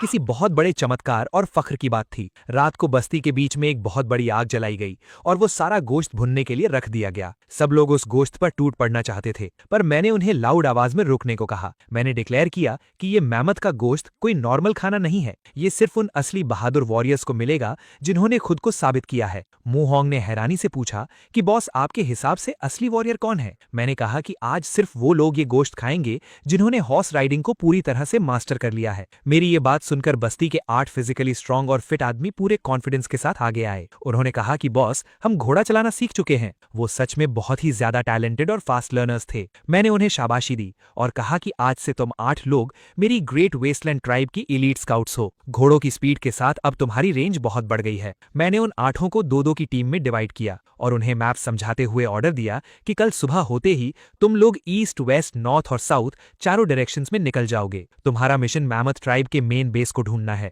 मैंने स्ट्रिक्टली कहा कि तुम्हें उनसे लड़ना नहीं है, बस उनकी लोकेशन और एनवायरनमेंट की इन्फॉर्मेशन लेकर सूरज ढलने से पहले वापस आना है। हमें एनिमी को पूरी तरह से स्टडी करना था ताकि हम अपना अल्टीमेट अटैक प्लान कर सकें। अगली सुबह वो स्काउट्स अपने मिशंस पर निकल गए। उधर मैमथ ट्राइब के बेस में उनका लीडर गुस्से से आग बबूला हो रहा था। उसे खबर मिल चुकी थी कि उनका भेजा हुआ मैमथ और आदमी मारे जा चुके हैं। उसने पूरी अल्फा एनर्जी के साथ चिल्लाकर अपनी आर्मी को ऑर्डर दिया कि कल सुबह हमारी पूरी फोर्स उस अनजान बस्ती पर अटैक करेगी और वहां के एक एक इंसान को बेदर्दी से काट कर रख देगी। उसका घमंड आसमान पर था। इधर मैं अपनी गुफा में बिना सोचे समझे दिन रात मेहनत कर रहा था। लकड़ियों को काटना, रस्सियों को बांधना और वेट बैलेंस करना। पूरे एक दिन और एक रात की एक्सट्रीम मेहनत के बाद फाइनली मेरा प्रोजेक्ट कंप्लीट हो गया। जैसे ही मैंने आखिरी रस्सी बांधी, सिस्टम का इंटरफेस एक बहुत ही ब्राइट गोल्डन रोशनी के साथ फ्लैश हुआ। सिस्टम ने मुझे एक एपिक नोटिफिकेशन दिया। मैंने सक्सेसफुली एक हेवी सीज वेपन बना लिया था जिसका नाम था कैटापुल्ट। और सबसे क्रेजी बात ये थी कि इस मैसिव इन्वेंशन के लिए सिस्टम ने मुझे पूरे 30 फ्री स्टैट्स पॉइंट्स का गॉड टियर रिवॉर्ड दिया था। ये सच में अनबिलीवेबल था। मैं बाहर आया तो देखा कि बस्ती में पैनिक का माहौल था। मेरे स्काउट्स वापस आ चुके थे। उन्होंने घबराते हुए मुझे बताया कि मैमथ ट्राइब की पूरी आर्मी हमारे ऊपर हमला करने के लिए निकल चुकी है और वो लोग गिनती में 100 से भी ज्यादा हैं और उनके पास दर्जनों मैमथ्स हैं। चीफ यू और बाकी सब लोग बहुत ज्यादा डरे हुए थे। उनके हिसाब से 100 लोगों और इतने सारे मैमथ्स के सामने हमारी बस्ती बिल्कुल भी सर्वाइव नहीं कर सकती थी। मैंने मुस्कुराते हुए अपने आदमियों को ऑर्डर दिया कि मेरे उस नए वेपन को बाहर मैदान में खींच कर लाओ। जब वो विशाल वुडन ट्रेबुशे बाहर आया तो सब उसे देखकर हैरान रह गए। किसी को समझ नहीं आ रहा था कि ये लकड़ी का ढांचा क्या है। मैंने चीफ यू से कहा कि ये ट्रेबुशे हमारे दुश्मनों के मैमथ्स को दूर से ही कुचल कर रख देगा, पर मेरी नजर उन 8 स्काउट्स पर गई। मैंने नोटिस किया कि सूरज छुपने वाला था, पर ईस्ट डायरेक्शन में गए हुए 2 स्काउट्स अभी तक वापस नहीं आए थे। कुछ ही देर में वो दोनों भी बुरी हालत में भागते हुए वापस आ गए। उन्होंने आते ही मुझे माफी मांगते हुए कहा कि बॉस, हमें माफ कर दीजिए, हम लेट हो गए। मैंने उनसे पूछा कि क्या उन्हें ईस्ट डायरेक्शन में मैमथ ट्राइब का बेस मिला। उन्होंने उदास होकर कहा कि नहीं बॉस, हमें कोई एनिमी बेस नहीं मिला। उन्होंने बताया कि ईस्ट डायरेक्शन में आगे जाकर एक बहुत बड़ा दलदल है और उसके ठीक आगे एक बहुत ही गहरी खाई है। उन्होंने बताया कि उनके घोड़े उस दलदल की कीचड़ में बुरी तरह से फंस गए थे और उन्हें बाहर निकालने में उन्हें इतना टाइम लग गया। ये सुनकर मेरे दिमाग में इलेक्ट्रिसिटी सी दौड़ गई। उनके लिए ये एक यूजलेस इन्फॉर्मेशन थी, पर मेरे मॉडर्न गेमर दिमाग के लिए ये दलदल और खाई की लोकेशन किसी मास्टर स्ट्रोक से कम नहीं थी। मैंने एक बहुत ही खतरनाक स्माइल के साथ सबसे कहा कि ये दलदल हमारे लिए एक जैकपॉट है। अगर हमारे घोड़े उसमें फंस सकते हैं तो सोचो उन भारी भरकम मैमथ्स का उस कीचड़ में क्या हाल होगा। मैंने अपनी पूरी आर्मी को ऑर्डर दिया कि रात भर आराम करो, कल सुबह हम मैमथ ट्राइब का इंतजार नहीं करेंगे, बल्कि हम खुद उन पर हमला करेंगे। अगली सुबह मैं अपने सेबर टूथ टाइगर पर और मेरी कैवलरी अपने वाइल्ड हॉर्सेस पर पूरी तरह से तैयार थी। चीफ यू मेरे साथ टाइगर पर बैठी थी। वो बहुत डरी हुई थी, पर मैंने उसे एश्योरेंस दिया कि जीत हमारी ही होगी। हम लोग उस ईस्ट डायरेक्शन वाले दलदल की तरफ बढ़े। मैंने अपने 2 सबसे फास्ट घुड़सवारों को बुलाया और उन्हें अपना प्लान समझाया। मैंने उनसे कहा कि तुम दोनों आगे जाओगे और मैमथ ट्राइब की आर्मी को ढूंढोगे। जैसे ही वो तुम्हें देखें, तुम्हें उनसे लड़ना नहीं है, बल्कि उन्हें चिढ़ाते हुए भागना है और उन्हें सीधा इस दलदल की तरफ अट्रैक्ट करके लाना है। वो दोनों तुरंत अपने मिशन पर निकल गए। कुछ ही देर में जंगल के उस पार से हमें मैमथ ट्राइब की आर्मी आती हुई दिखाई दी। उनका लीडर सबसे आगे एक बहुत बड़े मैमथ पर बैठा था। मेरे दोनों स्काउट्स उनके आगे आगे अपने घोड़ों पर भाग रहे थे। मैमथ ट्राइब का लीडर हमारे घोड़ों की स्पीड देखकर पूरी तरह से फ्रस्ट्रेट हो रहा था। उसने चिल्लाकर अपने आदमियों से कहा कि ये जानवर भले ही फास्ट हैं, पर इनके पास हमारे मैमथ जैसे पावर नहीं है, इसलिए इन्हें लगातार चेस करो। वो बेवकूफ अपने घमंड में अंधे होकर सीधा मेरे बिछाए हुए जाल की तरफ आ रहे। मेरे दोनों स्काउट्स तेजी से उस दलदल वाले एरिया को पार करके सेफ जगह पर आ गए, पर मैमथ ट्राइब की भारी भरकम आर्मी जैसे ही उस दलदल वाले इलाके में घुसी, उनके जाइंट मैमथ्स के पैर उस गहरी कीचड़ में धंसने लगे। कुछ ही सेकंड्स में वो सारे मैमथ्स बुरी तरह से उस दलदल में फंसकर इमोबिलाइज हो गए। वो जितना हिलने की कोशिश करते, वो उतना ही अंदर धंसते जाते। मैमथ ट्राइब का लीडर पूरी तरह से शॉक में था। उसे समझ नहीं आ रहा था कि अचानक से ये क्या हो गया। वो जोर जोर से चिल्ला रहा था कि ये कोई जादू है। तभी मैं अपने टाइगर पर बैठकर एक ऊंचे पहाड़ पर सामने आया। मैंने अपना हाथ उठाया और अपने आदमियों को ऑर्डर दिया कि ट्रेब्यूशे को फायर फायर करो। मेरे आदमियों ने उस जाइंट कैटेपुल्ट की रस्सी काट दी और एक बहुत ही विशाल और भारी पत्थर हवा में उड़ता हुआ सीधा मैमथ ट्राइब की आर्मी के बीच में जाकर गिरा। उस पत्थर के इम्पैक्ट से वहां एक बहुत बड़ा धमाका हुआ और कई दुश्मन वहीं कुचले गए। मैमथ ट्राइब का लीडर ये तबाही देखकर लिटरली सदमे में चला गया था। उसे अपनी आंखों पर विश्वास नहीं हो रहा था कि आसमान से पत्थर कैसे गिर रहे हैं। मैंने बिना टाइम वेस्ट किए अपनी कैवलरी को ऑर्डर दिया कि दुश्मनों को पीछे से घेर लो। हमारे वॉरियर्स ने अपने अपग्रेडेड बोट से दलदल में फंसे हुए दुश्मनों पर तीरों की बारिश शुरू कर दी। एनिमी आर्मी पूरी तरह से हेल्पलेस थी। उनका लीडर गुस्से में पागल होकर मेरे सामने आया और उसने मुझे चैलेंज किया। उसने कहा कि अगर मुझ में हिम्मत है तो मैं उससे 1-on-1 फाइट करूं। वो सच में एक बहुत बड़ा और मस्कुलर मॉन्स्टर था। मैंने अपने टाइगर से छलांग लगाई और सीधा उसके सामने लैंड किया। मैंने सिस्टम ओपन किया और अपनी एजिलिटी और स्ट्रेंथ को पूरी तरह से मैक्स आउट कर दिया। मैंने अपनी उस स्पेशल बोन आर्मर को पहना हुआ था जो मैंने हॉर्न्ड ड्रैगन की प्लेट से बनाई थी। उसने अपनी पूरी ताकत से अपने भारी हथियार से मुझ पर हमला किया, पर मेरी स्पीड इतनी ज्यादा इंसेन थी कि मैं इजीली उसके वार से बच गया। मैंने अपनी पूरी एनहांस्ड स्ट्रेंथ के साथ उसके चेहरे पर एक ऐसा जोरदार मुक्का मारा कि वो हवा में उड़ता हुआ सीधा उस कीचड़ में जा गिरा। एक ही मुक्के में हारते देखकर मैमथ ट्राइब के बचे हुए आदमियों की हिम्मत पूरी तरह से टूट गई। उन्होंने अपने हथियार फेंक दिए और जमीन पर घुटनों के बल बैठकर अपनी जान की भीख मांगने लगे। हमारी विक्ट्री एब्सोल्यूट और कंप्लीट थी। हम लोग जीत का जश्न मना ही रहे थे कि तभी अचानक उस दलदल से एक बहुत ही अजीब सी और गंदी स्मेल आने लगी। वहां का पानी उबलने लगा और हवा में एक पर्पल रंग का धुआं सा फैलने लगा। मैमथ ट्राइब के जो कैदी उस दलदल के पास जमीन पर बैठे थे वो अचानक से खांसने लगे। उनके मुंह से खून निकलने लगा और वो तड़प कर जमीन पर गिरने लगे। चीफ यू ने घबराकर बताया कि ये जहरीली गैस है जो इस दलदल से निकल रही है। उसने कहा कि हमें तुरंत यहां से भागना चाहिए वरना हम सब भी मारे जाएंगे। पर मैं उन कैदियों को ऐसे मरने नहीं दे सकता था। मुझे अपनी आर्मी को एक्सपैंड करने के लिए इन स्ट्रांग आदमियों की बहुत जरूरत थी। मैंने बिना अपनी जान की परवाह किए अपना फोकस उन मरते हुए कैदियों पर किया। मैंने तुरंत अपने दिमाग में हीलिंग स्पेल एक्टिवेट किया। सिस्टम नोटिफिकेशन फ्लैश हुई कि मेरा हीलिंग स्पेल लेवल 1 अब लेवल 2 पर अपग्रेड हो चुका है। मेरे दोनों हाथों से एक बहुत ही इंटेंस और ब्राइट हरे रंग की मैजिकल एनर्जी निकली और एक वेव की तरह उन सभी तड़पते हुए कैदियों के शरीर के अंदर चली गई। मैजिक का असर इंस्टेंटली हुआ। उनका खांसना बंद हो गया, उनके घाव भर गए और वो जहर के असर से पूरी तरह से बाहर आ गए। वो कैदी इस जादुई पावर को देखकर लिटरली मेरे आगे सजदे में गिर पड़े। उन्होंने रोते हुए कहा कि मैं कोई इंसान नहीं बल्कि खुद भगवान हूं और आज से उनकी पूरी जिंदगी सिर्फ मेरी गुलामी में गुजरेगी। मैंने एक ही झटके में दुश्मनों को अपने सबसे लॉयल फॉलोअर्स में कन्वर्ट कर लिया था। पर चीफ यू अभी भी परेशान थी। उसने मेरे पास आकर कहा कि लू याओ, तुमने इन सबको बचा तो लिया है पर अब हमारी बस्ती की पॉपुलेशन एकदम से डबल हो गई है। उसने टेंशन में कहा कि हमारे पास इतना खाना नहीं है कि हम सैकड़ों लोगों का पेट रोज भर सके। शिकार भी अब धीरे धीरे कम हो रहा है। ये सच में एक बहुत बड़ा सर्वाइवल क्राइसिस था। मैंने उस गहरी क्लिफ की तरफ देखा जिसके बारे में मेरे स्काउट्स ने बताया था और मुझे हमारा नया फूड सोर्स दिख गया। पर उस चौड़ी और गहरी खाई को पार करना किसी भी प्रिमिटिव इंसान के लिए इम्पॉसिबल था। मैंने चीफ यू की तरफ देखकर एक कॉन्फिडेंट स्माइल दी और कहा कि मेरे पास इसका भी एक परफेक्ट सोल्यूशन है। मैंने तुरंत जमीन पर एक ब्लूप्रिंट ड्रॉ किया। मैंने अपने आदमियों को मजबूत जंगली बेलियों और लकड़ियां काटने का ऑर्डर दिया। मैंने अपनी पूरी वर्कफोर्स को इस मैसिव इंजीनियरिंग प्रोजेक्ट में लगा दिया। कई घंटों की मेहनत के बाद फाइनली वो शानदार लकड़ी और बेलों का पुल उस गहरी खाई के ऊपर तैयार हो गया। चीफ यू और बाकी सब लोग उस पुल को देखकर पूरी तरह से शॉक थे। उन्हें यकीन ही नहीं हो रहा था कि हम हवा में चलकर उस खाई को पार कर सकते हैं।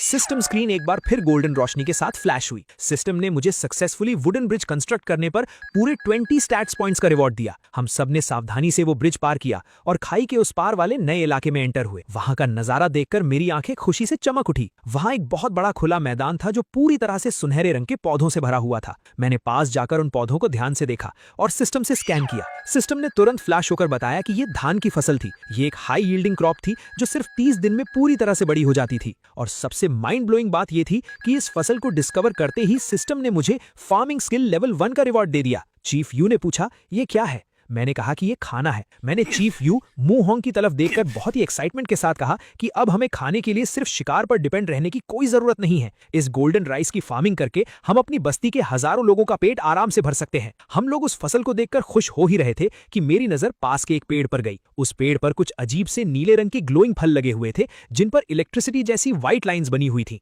मैंने उसे स्कैन किया तो सिस्टम ने बताया कि ये प्यूरिफिकेशन फ्रूट है। इसका जूस किसी भी तरह के खतरनाक जहर को इंस्टेंटली न्यूट्रलाइज कर सकता था। ये लिटरली एक मैजिकल आइटम थी। मैंने जल्दी से वो फल तोड़कर अपने पास रख लिए। तभी अचानक पास की झाड़ियों से किसी के जोर जोर से रोने और मदद मांगने की आवाजें आने लगीं। हम सब तुरंत उस तरफ भागे। वहां एक बहुत ही अजीब सा सीन था। एक बूढ़ा आदमी जमीन पर बैठा बुरी तरह से रो रहा था। उसके पास ही एक औरत और एक छोटा बच्चा बेहोश पड़े थे और उनके शरीर नीले पड़ चुके थे। उस बूढ़े आदमी ने हमें देखते ही हाथ जोड़कर गिड़गिड़ाना शुरू कर दिया। उसने कहा कि वो किसी अनजान कबीले से हैं और उसकी पत्नी और बेटे को एक बहुत ही खतरनाक जहरीले सांप ने काट लिया है। उसने रोते हुए कहा कि उनका जहर पूरे शरीर में फैल चुका है और अब वो दोनों बचने वाले नहीं हैं। मैंने पूरे अल्फा कॉन्फिडेंस के साथ आगे बढ़कर कहा कि किसने कहा कि तुम्हारी पत्नी और बेटा मरने वाले हैं। मेरी बात सुनकर वो बूढ़ा आदमी पूरी तरह से हैरान रह गया। उसने कांपती हुई आवाज में मुझसे पूछा कि क्या सच में उन्हें बचाया जा सकता है। मैंने कहा कि इस दुनिया में ऐसी कोई प्रॉब्लम नहीं है जिसका सोल्यूशन मेरे पास ना हो। मैंने मुहोंग को ऑर्डर दिया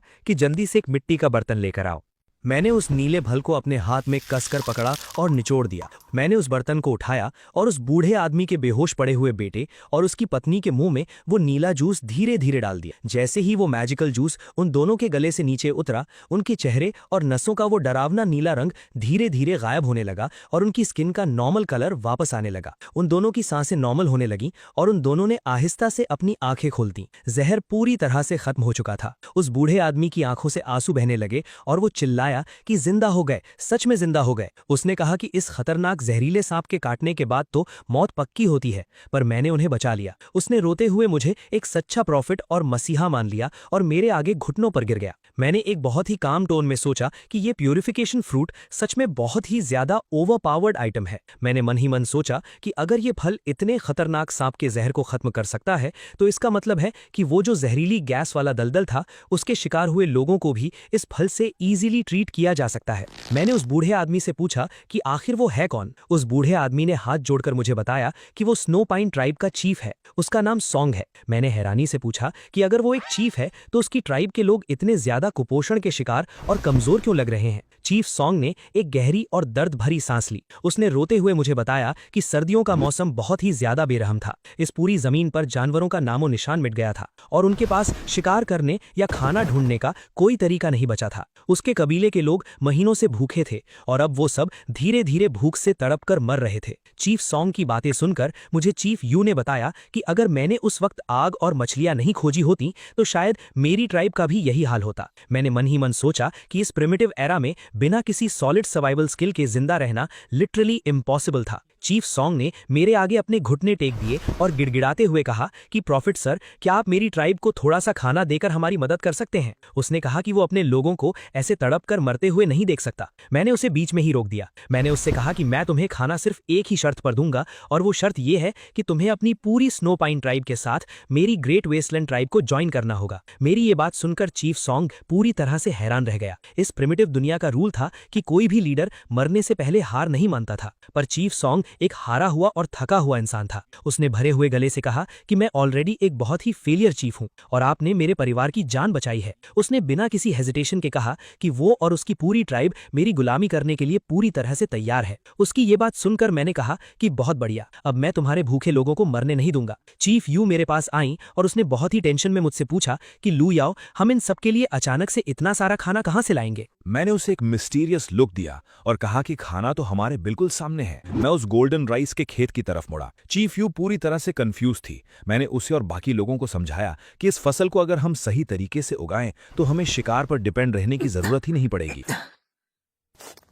चीफ सॉन्ग ने निराश होकर कहा कि प्रॉफिट सर, जब तक ये फसल बड़ी होगी तब तक मेरे लोग भूख से मर चुके होंगे। मैंने अपने आदमियों को ऑर्डर दिया कि इस गोल्डन राइस के सारे बीज निकालकर जमीन में बो दो। उन्होंने वैसा ही किया। जैसे ही बीज मिट्टी में गए, मैंने अपना सिस्टम ओपन किया और अपना फार्मिंग स्किल लेवल 1 एक्टिवेट कर दिया। मेरे हाथों से एक बहुत ही ब्राइट गोल्डन रंग की मैजिकल एनर्जी निकली और सीधा उस मिट्टी के अंदर चली गई और अगले ही सेकंड जो हुआ उसे देखकर वहां खड़े हर एक इंसान की आंखें फटी की फटी रह गईं। वो बीज मैजिकली उसी वक्त अंकुरित हुए और देखते ही देखते हमारी आंखों के सामने एक पूरी की पूरी पकी हुई गोल्डन राइस की फसल खड़ी हो गई। वो सुनहरे रंग की फसल हवा में लहरा रही थी। चीफ सॉन्ग और उसके लोग तो खुशी और सदमे के मारे रोने लगे। उनके लिए ये लिटरली भगवान का किया हुआ कोई चमत्कार था। मैंने तब सोचा कि जब हम अपने मेन बेस पर वापस जाएंगे तो हम बहुत सारे खेती के टूल्स बनाएंगे और इस फार्मिंग तकनीक को पूरी डहवांग ट्राइब में फैला देंगे। चीफ सॉन्ग मेरे पास आकर रोने लगा और उसने मुझे एक सच्चा देवता मान लिया जिसके पास ऐसी मैजिकल पावर थी। उसने पूरे दिल से अनाउंस कर दिया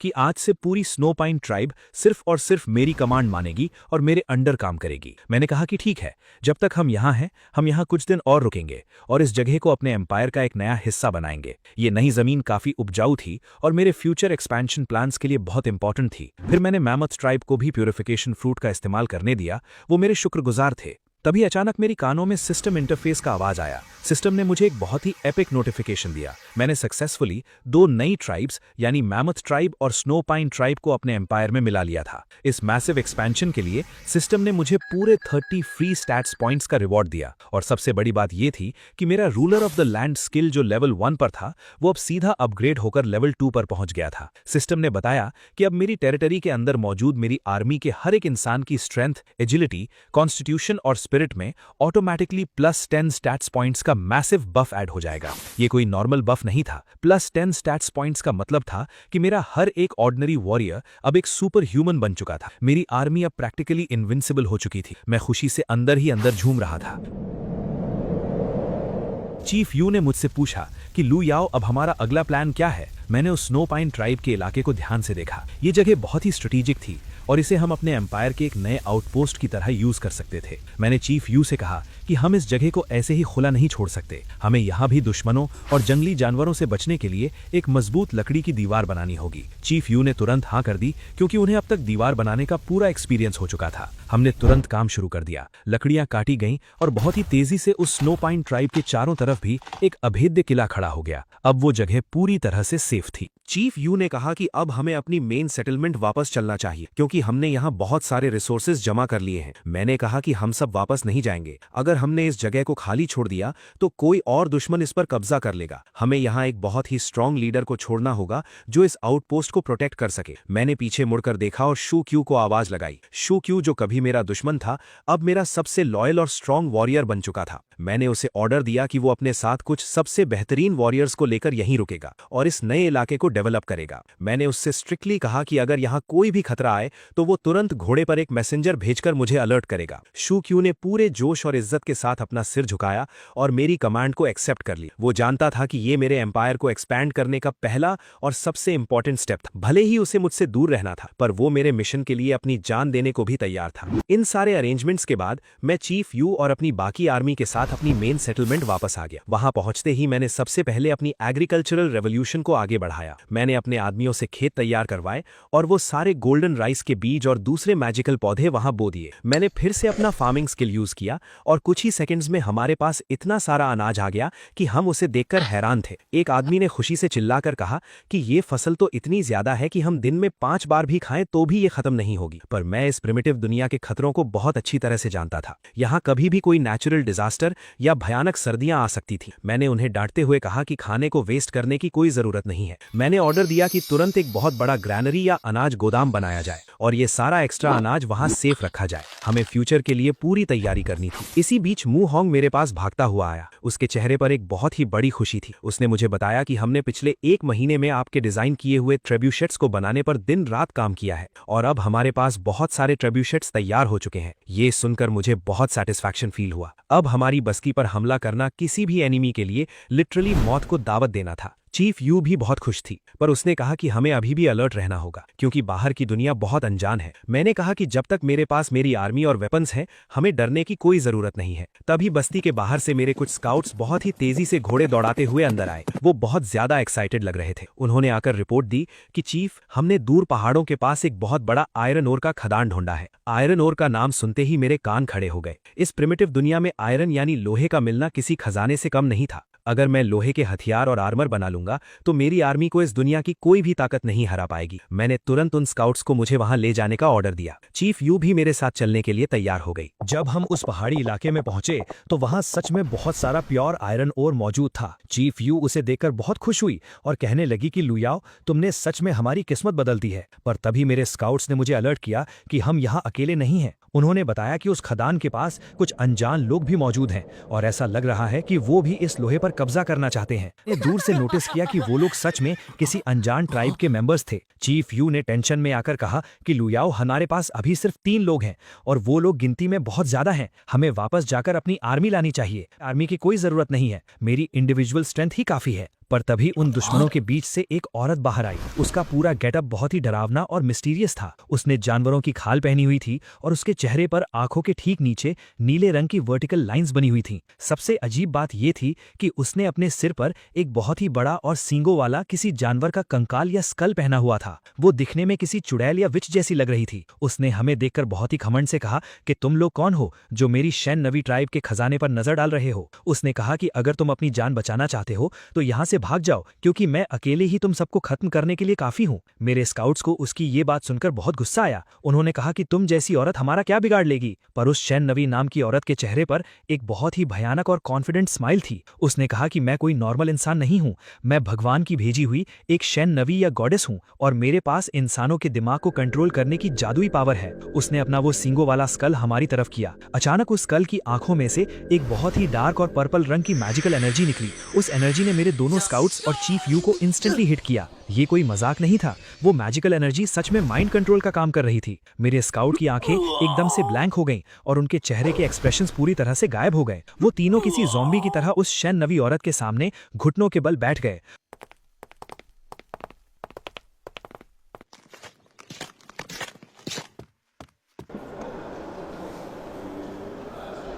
मैं बहुत ज्यादा गुस्से में था। चीफ यू और मेरे सबसे अच्छे स्काउट्स उस चुड़ैल के कंट्रोल में थे। वो शैन नवी औरत सच में एक बहुत बड़ा खतरा थी। मुझे समझ आ गया था कि वो कोई नॉर्मल फाइटर नहीं है, बल्कि वो साइकिक अटैक्स करती है। तभी बस्ती के गेट पर एक बहुत ही अजीब सी हलचल हुई। मैंने देखा कि श्यू ख्यू, जो स्नो पाइन आउटपोस्ट पर था, वो अपने घोड़े पर बुरी तरह से घायल हालत में बस्ती के अंदर आ रहा था। उसका घोड़ा हाँफ रहा था और शूचू के चेहरे पर बहुत ज्यादा पैनिक था। वो सीधा मेरे पास आया और उसने कहा कि बहुत बड़ी मुसीबत आ गई है। चीफ यू को एक बहुत ही खतरनाक जहरीले सांप ने काट लिया है और वो मरने वाली है। आपको तुरंत मेरे साथ चलना होगा। उसकी ये बात सुनते ही बस्ती के बाकी लोग पैनिक करने लगे। मुहोंग ने तुरंत मुझसे कहा कि हमें जल्दी चलना चाहिए, पर मेरा मॉडर्न गेमर दिमाग उस सिचुएशन को बहुत ही अलग तरीके से एनालाइज कर रहा था। मैंने शूचू की आंखों में देखा, उसकी बॉडी लैंग्वेज, उसके बात करने का तरीका, सब कुछ बहुत ही ज्यादा रोबोटिक और अननेचुरल लग रहा था। वो हमेशा मुझे पूरे रिस्पेक्ट के साथ रिपोर्ट करता था, पर इस वक्त उसकी आवाज में वो इमोशन नहीं था। मैंने तुरंत समझ लिया कि दाल में कुछ काला है। मैंने मुहोंग को एक इशारा किया।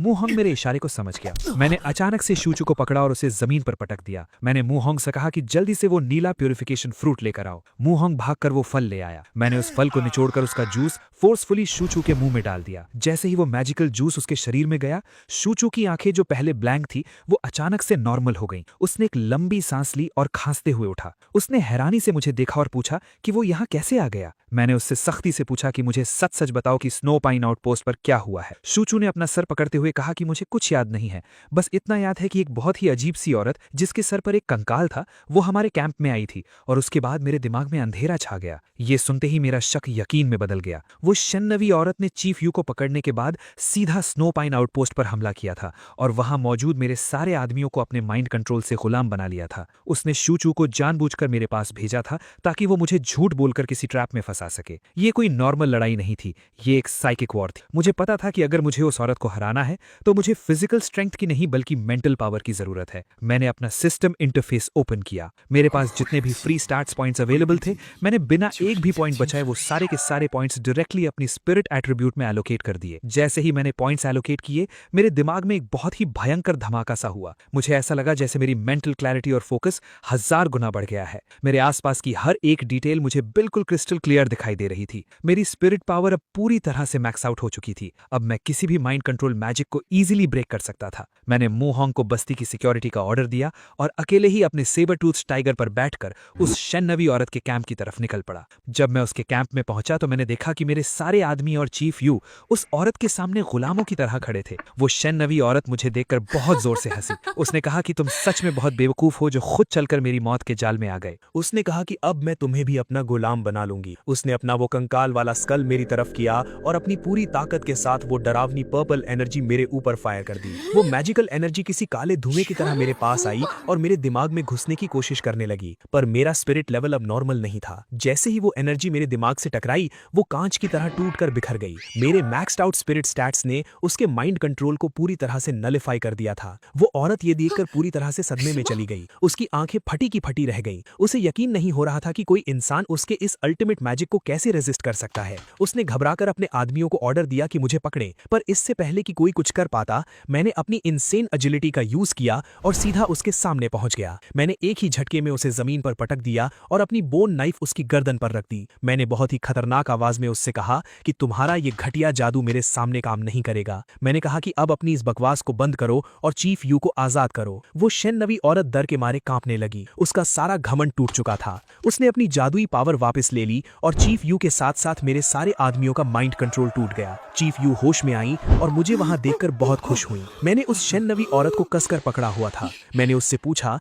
कि आखिर वो ये सब क्यों कर रही है। उस औरत ने मेरी आंखों में देखा और अचानक वो फूट फूट कर रोने लगी। उसने कहा कि तुम मुझे मार दो, पर तुम ये नहीं जानते कि हम सबके ऊपर कितनी बड़ी तबाही आने वाली है। उसने कहा कि वो दूसरे कबीलों को इसलिए गुलाम बना रही थी ताकि वो एक बहुत बड़ी आर्मी खड़ी कर सके। मैंने उससे पूछा कि उसे किस आर्मी से लड़ना है। उसने कांपती हुई आवाज में बताया कि इस कॉन्टिनेंट के नॉर्थ में एक बहुत ही विशाल और खूंखार कबीला है जिसका नाम मोची या डीमन टूथ ट्राइब है। उसने बताया कि उस ट्राइब में 1000 से भी ज्यादा खूंखार वॉरियर्स हैं और उनका लीडर शाऊ एक बहुत ही दरिंदा और जालिम इंसान है। वो लोग सिर्फ खून बहाना और औरतों को लूटना जानते हैं। शेन-नवी ने बताया कि शाऊ ने उसके कबीले को पूरी तरह से तबाह कर दिया था और उसे धमकी दी थी कि अगर उसने खुद को उसके हवाले नहीं किया तो वो इस पूरे इलाके को खत्म कर देगा। उसने कहा कि डीमन टूथ ट्राइब अब इस तरफ ही बढ़ रही है और कोई भी उन्हें नहीं रोक सकता। ये इन्फॉर्मेशन सच में बहुत ही ज्यादा सीरियस थी। 1000 से ज्यादा वॉरियर्स की आर्मी का मतलब था टोटल डिस्ट्रक्शन। चीफ यू ये सुनकर पूरी तरह से पैनिक में आ गई, पर मैं कोई नॉर्मल प्रिमिटिव लीडर नहीं था। मेरे चेहरे पर डर की जगह एक बहुत ही खतरनाक स्माइल आ गई। मैंने शेन-नवी औरत को छोड़ा और उससे कहा कि तुम बेवकूफ हो जो उन लोगों से डर रही हो। मैंने कहा कि तुम्हें लगता है कि तुम्हारी वो छोटी सी आर्मी उन्हें रोक पाती। मैंने उसे अपने साथ अपनी ग्रेट वेस्टलैंड ट्राइब के मेन बेस में लेकर आया। जब मैं उसे अपनी ग्रेट वेस्टलैंड ट्राइब के मेन बेस में लेकर आया तो वो वहां का डेवलपमेंट देखकर पूरी तरह से शॉक्ड रह गई। उसने हमारी ऊंची लकड़ी की दीवारें, हमारे गोल्डन राइस के खेत, हमारे घुड़सवार वॉरियर्स और सबसे बढ़कर हमारे वो मैसिव ट्रेबुशेस देखे। उसे अपनी आंखों पर यकीन नहीं हो रहा था कि कोई कबीला इतना एडवांस्ड कैसे हो सकता है। मैंने उससे कहा कि जो शाऊ तुम्हें डरा रहा है मैं उसे इसी मैदान में कुचल कर रख दूंगा। मैंने उसे अपना मास्टर प्लान समझाया। मैंने शेन-नवी से कहा कि तुम वापस उस शाऊ के पास जाओगी और नाटक करोगी कि तुम उसकी ताकत के आगे सरेंडर कर रही हो। तुम उसे बातों में उलझाकर हमारी इस टेरिटरी की तरफ लेकर आओगी। बाकी का काम मैं और मेरी आर्मी कर लेंगे। शेन-नवी मेरी बातों से इतनी ज्यादा इंप्रेस थी कि वो तुरंत मेरे प्लान के लिए तैयार हो गई। उसके जाने के बाद मैंने अपनी पूरी आर्मी को वॉर मोड में डाल दी। मैंने अपने घुड़सवारों को आर्चरी की स्पेशल ट्रेनिंग दी। मैंने उन्हें सिखाया कि कैसे घोड़े की रफ्तार के साथ साथ परफेक्ट निशाना लगाया जाता है। ये हॉर्स आर्चरी इस प्रिमिटिव एरा में एक इनविंसिबल मिलिट्री टैक्टिक थी। मैंने मू होंग को ऑर्डर दिया कि ट्रेब्यूस सेट्स में बड़े पत्थरों की जगह आग के गोले फायर करने की तैयारी करो। हम उस डीमन टूथ ट्राइब को एक ऐसा सरप्राइज देने वाले थे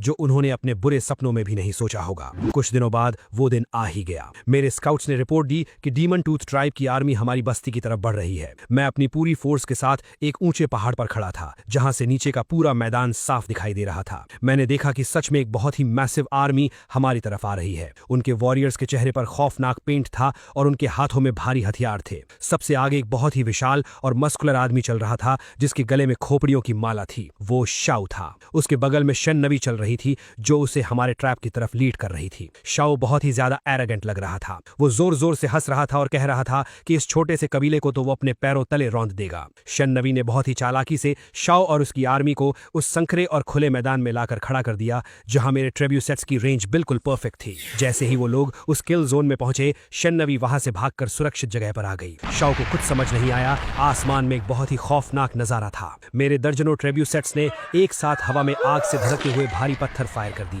वो आग के गोले उल्का पिंडों की तरह सीधा डीमन टूथ ट्राइब की आर्मी के बीच में जाकर गिरे। वहां भयंकर धमाके हुए और आग लग गई। शाऊ की आर्मी में टोटल केओस फैल गया। वो लोग समझ ही नहीं पा रहे थे कि आसमान से आग कैसे बरस रही है। तभी शेन-नवी भागते हुए मेरे पास आई। शाऊ भी उसके पीछे भागते हुए आया, पर तभी मेरी कैवलरी ने मैदान में एंट्री ली। शाऊ ने पूछा कि आखिर मैं कौन हूं और मैंने जवाब दिया कि मैं ही वो हूं जिसने ये प्लान बनाया है। शाऊ फिर भी घमंडी था, लेकिन उसके एक अंडरलिंग ने आकर कहा कि शाऊ का एरिया कुछ लोग नष्ट कर रहे हैं। मेरे ruler of the land level 2 के बफ की वजह से मेरे वॉरियर्स की स्पीड और एक्यूरेसी अनमैच्ड थी। उन्होंने घोड़ों पर बैठे बैठे उन भागते हुए दुश्मनों पर तीरों की ऐसी बारिश की कि दुश्मन गाजर मूली की तरह कटकर जमीन पर गिरने लगे। उसने मेरी तरफ देखा और गुस्से में पूछा कि मैं आखिर कौन हूं। मैंने उसे स्मर्क करते हुए घूर कर देखा और जोर से बोला, मैं इस ट्राइब ट्राइब का बॉस हूँ और जिस औरत को तू अपने साथ लाया है वो मेरी औरत है। ये सुनते ही शू की मर्दानगी को सीधी चोट पहुंची। वो गुस्से से आग बबूला हो गया और उसने जोर से चिल्लाकर हम पर हमला करना शुरू किया। इन्हें इनकी औकात दिखाना होगा, सबको मार डालूंगा, वो चिल्लाया। मैंने एरो का इस्तेमाल किया लेकिन उसने उस एरो को नाकाम कर दिया। मुझे कुछ देर के लिए लगा कि कैसे ये मुझे ओवरपावर कर रहा है।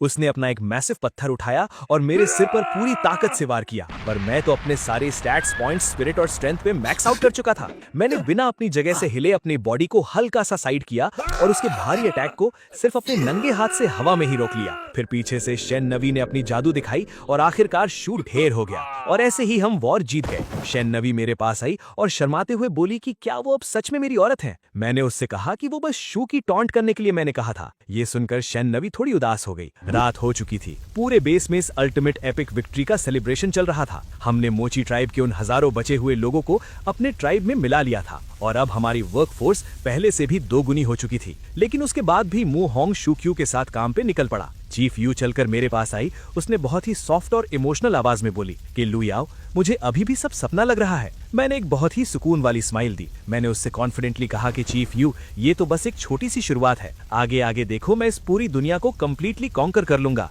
और मेरे राज में मेरी औकात और पावर्स बस इन्फिनिटली बढ़ती जाएंगी। उसने मुझे याद दिलाया कि कैसे कुछ महीने पहले वो लोग एक ठंडी और डार्क गुफा में भूख और ठंड से मरने वाले थे। उनके पास जीने की कोई उम्मीद नहीं थी और अब मेरी वजह से वो इस पूरी प्रिमिटिव दुनिया के सबसे ताकतवर और सबसे सेफ एम्पायर हैं। चीफ यू भी मेरे और पास आई और उसने मेरा हाथ पकड़ लिया। मैंने भी उसके कंधे को सहलाया। शेन नवी तभी मेरे पास आई। उसने बड़ी ही शांति से मुझे बताया कि उसने सभी नए लोगों और कैप्टिव्स के लिए हाउसेज अरेंज कर दिए हैं और अब मुझे और चीफ यू को आराम करना चाहिए। मैंने भी चीफ यू को कहा कि वो बहुत टाइम से कैप्टिव थे, इसलिए उसे रेस्ट लेना चाहिए। लेकिन चीफ यू बड़ी ही शर्माते हुए मुझसे पूछा कि लू याओ, क्या आज रात हम दोनों एक साथ एक ही टेंट में सो सकते हैं? उसकी आंखों में एक अजीब सी चमक थी और उसकी इस रिक्वेस्ट को सुनकर मैं थोड़ा सा चौंक गया। मैंने एक प्रिंस की तरह उसे कैरी किया और स्माइल की और कहा कि हाँ बिल्कुल, आज रात हम एक साथ आराम करेंगे। हम दोनों ने टेंट में आराम से रात बिताया। उसके बाद अचानक मेरे सामने हवा में सिस्टम का गोल्डन पैनल फ्लैश हुआ। उस पैनल पर लिखा था कि मैंने सक्सेसफुली ब्लड लाइन इनहेरिटेंस का माइलस्टोन कंप्लीट कर लिया है और इस मैसिव अचीवमेंट के लिए सिस्टम ने मुझे सीधे 30 फ्री स्टैट्स पॉइंट्स का इनसेन रिवॉर्ड दिया है। ये पॉइंट्स देखकर मेरी आंखें फटी की फटी रह गई। मैं मन ही मन सोचने लगा कि सिस्टम इतनी आसानी से इतने सारे पॉइंट्स कैसे दे सकता है। क्या इसका मतलब ये है कि इस प्रिमिटिव वर्ल्ड में मुझे अपना एम्पायर बढ़ाने के साथ साथ अपनी ब्लड लाइन को आगे बढ़ाने पर भी फोकस करना चाहिए? क्या मुझे सच में अपनी ब्रांचेस को एक्सपैंड करना चाहिए? मैंने अपने दिमाग में चल रहे इन सब अजीब ख्यालों को झटक दिया और डिसाइड किया कि अभी के लिए बस आराम करना ही बेस्ट होगा। अगली सुबह जब मैं बाहर आया तो शेन नवी अपना सामान बांधकर खड़ी थी। मैंने उसके पास जाकर उससे पूछा कि क्या वो अपने शेन नवी ट्राइब को मेरे दाहुंग ट्राइब के साथ कंप्लीटली मर्ज करने के बारे में सोच रही है। मैंने उससे ऑफर दिया कि अगर वो हमारे साथ जुड़ेगी तो उसके लोगों को कभी भुखमरी का सामना नहीं करना पड़ेगा। उसने मेरी आंखों में देखते हुए कहा कि अब जबकि मैंने उस हैवान शो को मारकर इस पूरे कॉन्टिनेंट को सेव कर दिया है तो वो अकेले ही अपने ट्राइब को लीड करेगी और अपने लोगों को इतना एडवांस बनाएगी कि वो दाहुंग ट्राइब को पीछे छोड़ देगी। लेकिन फिर भी उसने थोड़ी सी स्माइल की और मुझे थैंक यू कहा। उसने मुझे उस गोल्डन राइस की सीड्स और उस मैसिव आयरन माइन का कंट्रोल देने के लिए शुक्रिया अदा किया। उसके इस कॉन्फिडेंस को देखकर मुझे सच में बहुत अच्छा फील हुआ। फिर हम अपने ट्राइब पर लौट आए। चीफ यू मेरे पास आई और उसने मुझे बताया कि लू याओ, अब हमारे ट्राइब में लोगों की गिनती बहुत ज्यादा बढ़ चुकी है और हमारा ये पुराना बेस इन सबको संभालने के लिए काफी नहीं है। मैंने उसकी बात से अग्री करते हुए कहा कि तुम बिल्कुल ठीक कह रही, हमारी पॉपुलेशन अब लिटरली एक्सप्लोड हो चुकी है और अब टाइम आ गया है कि हम अपनी टेरिटरी को एक मैसिव लेवल पर एक्सपैंड करें। मैंने उसे समझाया कि अब हम सिर्फ घास फूस के टेंट्स और छोटी लकड़ी की वॉल्स पर डिपेंड नहीं कर सकते। मुझे इस प्रिमिटिव वर्ल्ड को कंप्लीटली चेंज करना था। मैंने तुरंत अपने सबसे स्ट्रॉन्ग वर्कर्स को इकट्ठा किया और एक नया प्रोजेक्ट शुरू कर दिया। मैंने लकड़ियों और जानवरों की खाल का यूज करके एक बड़ा सा एयर ब्लोअर यानी बेलोस तैयार किया। जब मू होंग और बाकी लोगों ने इस अजीब से वुडन बॉक्स को देखा तो वो कंप्लीटली कंफ्यूज थे। उन्हें समझ नहीं आ रहा था कि मैं क्या कर रहा हूँ। मैंने उन्हें समझाया कि ये बेलोस है। मैंने उन्हें बताया कि आग को एक एक्सट्रीम टेम्परेचर तक ले जाने के लिए सिर्फ लकड़ी जलाना काफी नहीं होता, बल्कि उसमें लगातार और फोर्स के साथ हवा पंप करनी पड़ती है। तभी हमारा फर्नेस उस लेवल तक पहुंचेगा जहां हम आयन को पिघला सके। मैंने सबको ये काम सिखाने का डिसीजन लिया। मैंने अपने हाथों से उस बेलोस के हैंडल को पुश और पुल करना शुरू किया। जैसे जैसे हवा फर्नेस के अंदर जाती, आग की लपटें भयंकर रूप लेने लगी। कुछ ही देर में उस फर्नेस के नीचे से बिल्कुल प्योर और चमकता हुआ लिक्विड आयन बाहर निकलने लगा। ये देखकर वहां खड़े हर एक डाहुआंग वॉरियर की आंखें हैरानी से फटी रह गईं। उन्होंने जिंदगी में कभी इतना ग्लोइंग और लिक्विड मेटल नहीं देखा था। पर मेरा प्लान सिर्फ आयन तक लिमिटेड नहीं था। मैंने उन्हें मिट्टी के सांचे दिखाए और उन्हें बताया कि हम इस आग का यूज करके सिर्फ आयन ही नहीं बल्कि मिट्टी को पकाकर मजबूत ब्रिक्स भी बनाएंगे। जाएंगे। मैंने उन्हें समझाया कि ये ब्रिक्स हमारी नई हाउसेज और एक इम्पेनेट्रेबल फोर्ट्रेस वॉल बनाने के काम आएंगे। चीफ यू और मू होंग पूरी तरह से अमेज्ड हो गए थे, इसलिए मैंने उन्हें मेरा प्लान समझाया। पर इतने बड़े एम्पायर को स्मूथली और बिना किसी प्रॉब्लम के चलाने के लिए मुझे एक बहुत ही प्रॉपर और स्ट्रिक्ट सिस्टम चाहिए था। मैंने अपनी पूरी पॉपुलेशन को एक बहुत ही बड़े मैदान में बुलाया। मैंने एक बहुत ही अल्फा और कमांडिंग वॉइस में सबके सामने अनाउंस किया कि आज से हमारी ट्राइब के काम करने का तरीका पूरी तरह से बदल जाएगा। मैंने हजारों लोगों को उनकी स्ट्रेंथ और स्किल्स के हिसाब से अलग अलग स्पेसिफिक टीम्स में डिवाइड कर दिया। मैंने एक टीम को सिर्फ गैदरिंग का काम दिया, जिनका मिशन था जंगलों के बहुत अंदर तक जाना और वहां से फल, लकड़ियां और काम की जड़ी बूटियां लाना। दूसरी टीम को मैंने हंटिंग और स्काउटिंग का काम दिया, जो हमारे लिए गोश्त लाएंगे और दुश्मनों पर नजर रखेंगे। तीसरी टीम को मैंने फार्मिंग में लगा दिया, ताकि हमारी गोल्डन राइस की फसल हमेशा हरी भरी रहे और कोई भूखा ना सोए। चौथी टीम को मैंने माइनिंग और आयरन स्मेल्टिंग का भारी काम सौंपा और आखिरी टीम को मैंने कंस्ट्रक्शन का काम दिया, जो नए घर और रास्ते बनाएंगे। इस डिवीजन ऑफ लेबर की वजह से हमारी ट्राइब की एफिशिएंसी लिटरली 1000 गुना बढ़ गई थी। हर कोई अपना काम पूरी ईमानदारी से कर रहा था। पर मेरे दिमाग में एक और बहुत बड़ी प्रॉब्लम चल रही थी, जो फिजिकल नहीं बल्कि मेंटल थी। मैं अपनी झोपड़ी के बाहर आराम से बैठा हुआ था और मेरे हाथ में एक जली हुई काली पत्थर थी। मैं उस पत्थर से एक बहुत बड़े पत्थर पर कुछ अजीब से निशान बना रहा था। चीफ यू मेरे पास आई और उसने बहुत ही हैरानी से मेरी तरफ देखकर पूछा कि लू याओ, तुम ये क्या कर रहे हो और ये आड़ी टेढ़ी लकीरें क्या है? मैंने उस पत्थर पर बने हुए निशान की तरफ इशारा करते हुए उसे बताया कि ये कोई मामूली लकीरें नहीं है चीफ यू। मैंने उसे एक्सप्लेन किया कि इंसान की मेमोरी बहुत लिमिटेड होती है और वो चीजें भूल जाता है, पर अगर हम अपनी नॉलेज और इन्फॉर्मेशन को सिंबल्स के फॉर्म में पत्थरों या खालों पर लिख लें तो वो हमेशा के लिए सेफ हो जाएगी और आने वाली जनरेशंस तक इजीली पहुंचेगी। फॉर एग्जाम्पल, मैंने कहा कि ये एक वर्ड है जिसका मतलब है फायर। मैंने कहा कि इसे राइटिंग कहते हैं और ये सिविलाइजेशन की सबसे बड़ी और सबसे पावरफुल निशानी है। चीफ यू मेरी इस बात से इतनी ज्यादा इंप्रेस हुई, तभी मैंने ऐलान किया कि मैं इस समझ को आयरन एज में लीड करूंगा। बाद में मैं कबीले की तरफ लौटा। मू होंग मेरे पास भागता हुआ आया और उसने बहुत ही शानदार लोहे की कुल्हाड़ी और एक बहुत ही शार्प लोहे की तलवार बनाया था। उसने पूरे जोश के साथ मुझे वो वेपन्स दिखाए और कहा कि बॉस, हमारे ब्लैकस्मिथ्स ने फाइनली लोहे के प्रॉपर वेपन्स और फार्मिंग टूल्स भारी मात्रा में बना लिए हैं। मैंने उन हथियारों को अपने हाथ में लेकर बहुत ही ध्यान से चेक किया। वो सच में बहुत ही ज्यादा शार्प, डेडली और वेल बैलेंस थे। मैंने तुरंत ऑर्डर दिया कि ये नए लोहे के हथियार सबसे पहले उन वॉरियर्स को दिए जाएं जिन्होंने पिछली जंगों में सबसे बेहतरीन परफॉर्मेंस दी है। ये देखकर बस्ती के बाकी आदमियों में एक अलग ही लेवल का मोटिवेशन और जलन आ गई। वो सब भी अब ज्यादा मेहनत करने लगे ताकि उन्हें भी वो चमक चमाते हुए लोहे के वेपन्स मिल सके। पर मू होंग ने मुझे एक बहुत ही बुरी खबर भी दी। उसने परेशान होकर कहा कि बॉस, हमारी आयरन ओर की खदान ऑलमोस्ट पूरी तरह से खाली हो चुकी है और अब हमारे पास नए वेपन्स बनाने के लिए लोहा बिल्कुल भी नहीं बचा है। ये सुनकर मैं थोड़ा सीरियस हो गया। इतने बड़े एम्पायर के लिए सिर्फ एक खदान काफी नहीं थी, मुझे और रिसोर्सेज चाहिए थे और वो रिसोर्सेज इस जमीन पर नहीं थे। मैंने अपनी आंखों में एक बहुत ही वाइल्ड और एडवेंचरस चमक के साथ विशाल समुद्र की तरफ देखा, जो हमारी बस्ती से कुछ ही दूरी पर था। मैंने मू होंग से कहा कि लोहा यहां खत्म हुआ है, पूरी दुनिया में नहीं। मैंने उसे एक बहुत ही मैसिव वुडन शिप का ब्लूप्रिंट दिखाया जो मैंने खुद डिजाइन किया था। वो ब्लूप्रिंट देखकर चीफ यू का मुंह खुला का खुला रह गया। उसने अपनी पूरी जिंदगी में कभी सपने में भी इतनी बड़ी नाव नहीं देखी थी। मैंने उसे बहुत ही टेक्निकल तरीके से एक्सप्लेन किया कि हम एक ऐसा जायंट शिप बनाएंगे जो समंदर की भयंकर लहरों और तूफानों को आसानी से चीरते हुए आगे बढ़ सके। मैंने कहा कि हम समंदर के पार जाएंगे और दूसरे अनजान आइलैंड्स पर रहने वाले कबीलों से ट्रेड करेंगे। चीफ यू समंदर का नाम सुनते ही डरते हुए कहा कि लू याओ,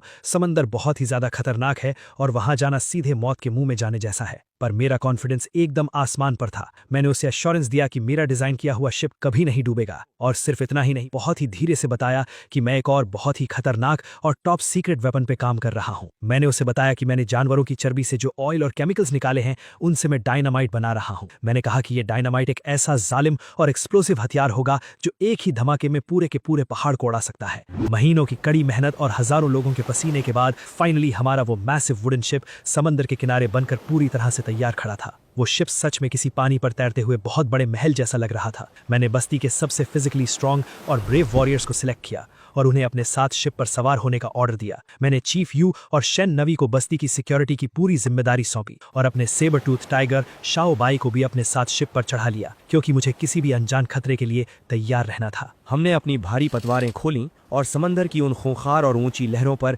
अपनी एपिक जर्नी शुरू कर दी। हवा बहुत तेज थी और समंदर का नमकीन पानी हमारे चेहरों पर बहुत जोरों से टकरा रहा था। मेरे वॉरियर्स शुरुआत में पानी को देखकर थोड़े डरे हुए थे, पर धीरे धीरे उन्हें इस सफर में मजा आने लगा। कई दिनों की लगातार सेलिंग के बाद फाइनली हमारे शिप के टॉप पर बैठे हुए स्काउट्स ने जोर से चिल्लाकर अलर्ट किया कि उन्हें सामने एक आइलैंड दिखाई दे रहा है। मैंने तुरंत शिप को उस आइलैंड के किनारे लगाने का ऑर्डर दी। जैसे ही हम उस आइलैंड पर उतरे, वहां के लोकल प्रिमिटिव लोग अपने पत्थर के भालों और तीरों के साथ हमारे सामने आ गए। वो लोग बहुत ही ज्यादा अग्रेसिव और डरे हुए लग रहे थे। उनका लीडर आगे आया और उसने गुस्से में चिल्लाकर अपनी अजीब सी भाषा में पूछा कि हम लोग कौन हैं और उनके आइलैंड पर क्या करने आए हैं। उसने धमकी दी कि अगर हम एक कदम भी आगे बढ़े तो वो हमें वहीं मार देंगे। मेरे वॉरियर्स भी लड़ने के लिए तुरंत तैयार हो गए, पर मैंने उन्हें रुकने का इशारा किया। मुझे यहाँ खून नहीं बहाना था, मुझे ट्रेड करना था और अपना दिमाग यूज करना था। मैंने अपने आदमियों से वो खूबसूरत मिट्टी के बने हुए क्ले पॉट्स मंगवाए जो हमने बनाए थे। मैंने उस लीडर को वो बर्तन दिखाए और पूरे कॉन्फिडेंस के साथ कहा कि हम दुश्मन नहीं हैं।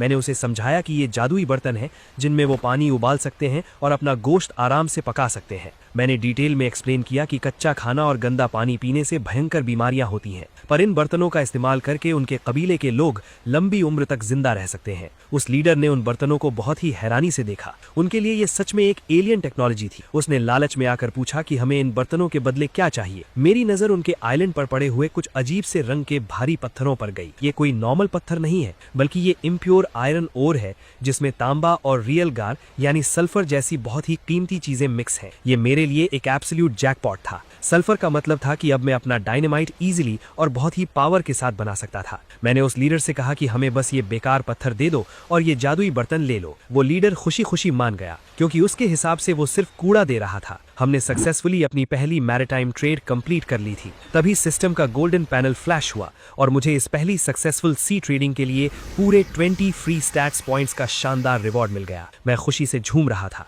मैंने एक जानवर की खाल का टुकड़ा लिया और उस आइलैंड की लोकेशन को एक मैप पर ड्रॉ कर लिया। मैं एक पूरी नेवल ट्रेड रूट एस्टैब्लिश कर रहा था। हमारा सफर अभी खत्म नहीं हुआ था। हम उस आइलैंड से बहुत सारा आयरन ओर और सल्फर लेकर आगे बढ़ गए। कई और छोटे छोटे आइलैंड्स पर हमने ट्रेड किया और अपना मैप तैयार किया। फाइनली कई दिनों की लगातार सेलिंग के बाद हम एक बहुत ही बड़े और खौफनाक दिखने वाले आइलैंड पर पहुंचे। ये आइलैंड बाकी सबसे बहुत अलग और मनहूस लग रहा था। यहाँ के पेड़ों पर अजीब से निशान थे और हवा में एक बहुत ही गंदी सी सड़ंद थी। जैसे ही हम समंदर के किनारे उतरे, मेरे वॉरियर्स के पैरों के नीचे कुछ अजीब सी चीजें टकराईं। हमने नीचे देखा तो वो इंसानों की खोपड़ियां और हड्डियां थी। पूरा किनारा इंसानी कंकालों से भरा हुआ था। ये भयानक नजारा देखकर मेरे वॉरियर्स के पसीने छूट गए। मुहोंग ने घबराते हुए कहा कि बॉस, ये जगह बहुत ही डरावनी है। मुझे लगता है कि ये किसी कैनिबल ट्राइब यानी नरभक्षी कबीले का आइलैंड है। वो लोग इंसानों को मार कर खाते हैं। मैंने उसे शांत रहने को कहा। मुझे डर नहीं लग रहा था, बल्कि मेरे अंदर एक अलग ही एक्साइटमेंट थी। मैं अपनी पूरी फोर्स और अपने सेबर टूथ टाइगर शाओबाई के साथ उस आइलैंड के अंदर वाले घने जंगल में घुस। कुछ ही दूर जाने पर हमने देखा कि वहां एक बहुत बड़ी आग जल रही और कुछ खूंखार दिखने वाले प्रिमिटिव लोग एक बूढ़े आदमी को रस्सियों से बांधकर उस आग के पास ला रहे थे। वो लोग जोर जोर से चिल्ला रहे थे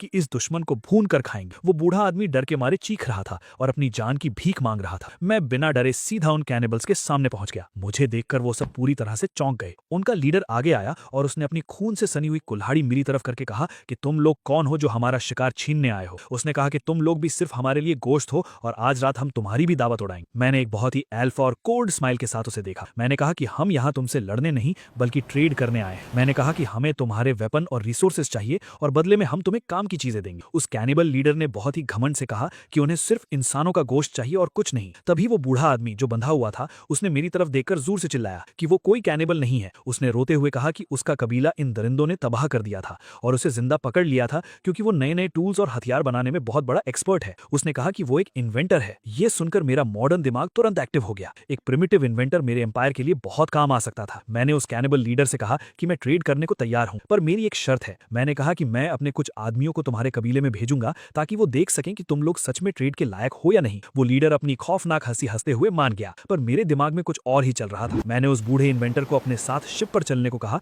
ताकि वो हमारी ग्रेट वेस्टलैंड ट्राइब की असली ताकत देख सके। हम उस बूढ़े इन्वेंटर को लेकर अपनी बस्ती वापस आ गए। जब वो बूढ़ा इंसान हमारी ग्रेट वेस्टलैंड ट्राइब के मेन गेट से अंदर दाखिल हुआ तो उसकी आंखें फटी की फटी रह गईं। उसने अपनी पूरी जिंदगी में सिर्फ छोटी छोटी झोपड़ियां और जंगली जानवर देखे थे, पर यहाँ उसे विशाल पक्की दीवारें, लोहे के हथियार पकड़े हुए गार्ड्स, गोल्डन राइस के लहराते हुए खेत और वो मैसिव ट्रेब्यूशेट्स दिखाई दी। वो लिटरली सदमे में था। उसने कांपते हुए हाथों से एक पक्की ईंट को छुआ और रोने लगा। उसने कहा कि ये कोई इंसानी बस्ती नहीं हो सकती, ये पक्का किसी भगवान का बनाया हुआ शहर है। मैंने उसे अपने पास बुलाया और उसे वो जानवरों की खाल दिखाई जिस पर मैंने हानजी यानी चाइनीज कैरेक्टर्स लिखे हुए थे। मैंने उसे एक्सप्लेन किया कि ये राइटिंग है और इससे हम अपनी पूरी नॉलेज को हमेशा के लिए रिकॉर्ड कर सकते हैं। वो बूढ़ा आदमी वो रिटन वर्ड्स देखकर पूरी तरह से टूट गया। उसने मेरे सामने अपने घुटने टेक दिए और फूट फूट कर रोने लगा। उसने कहा कि वो पूरी जिंदगी सिर्फ छोटे मोटे टूल्स बनाता रहा, पर मेरी ये राइटिंग इन्वेंशन दुनिया की सबसे बड़ी ताकत है। उसने गिड़गिड़ाते हुए कहा कि बॉस, मुझे वापस उस नरभक्षी कबीले के पास मत भेजिए, मुझे यहीं अपनी गुलामी में रख लीजिए।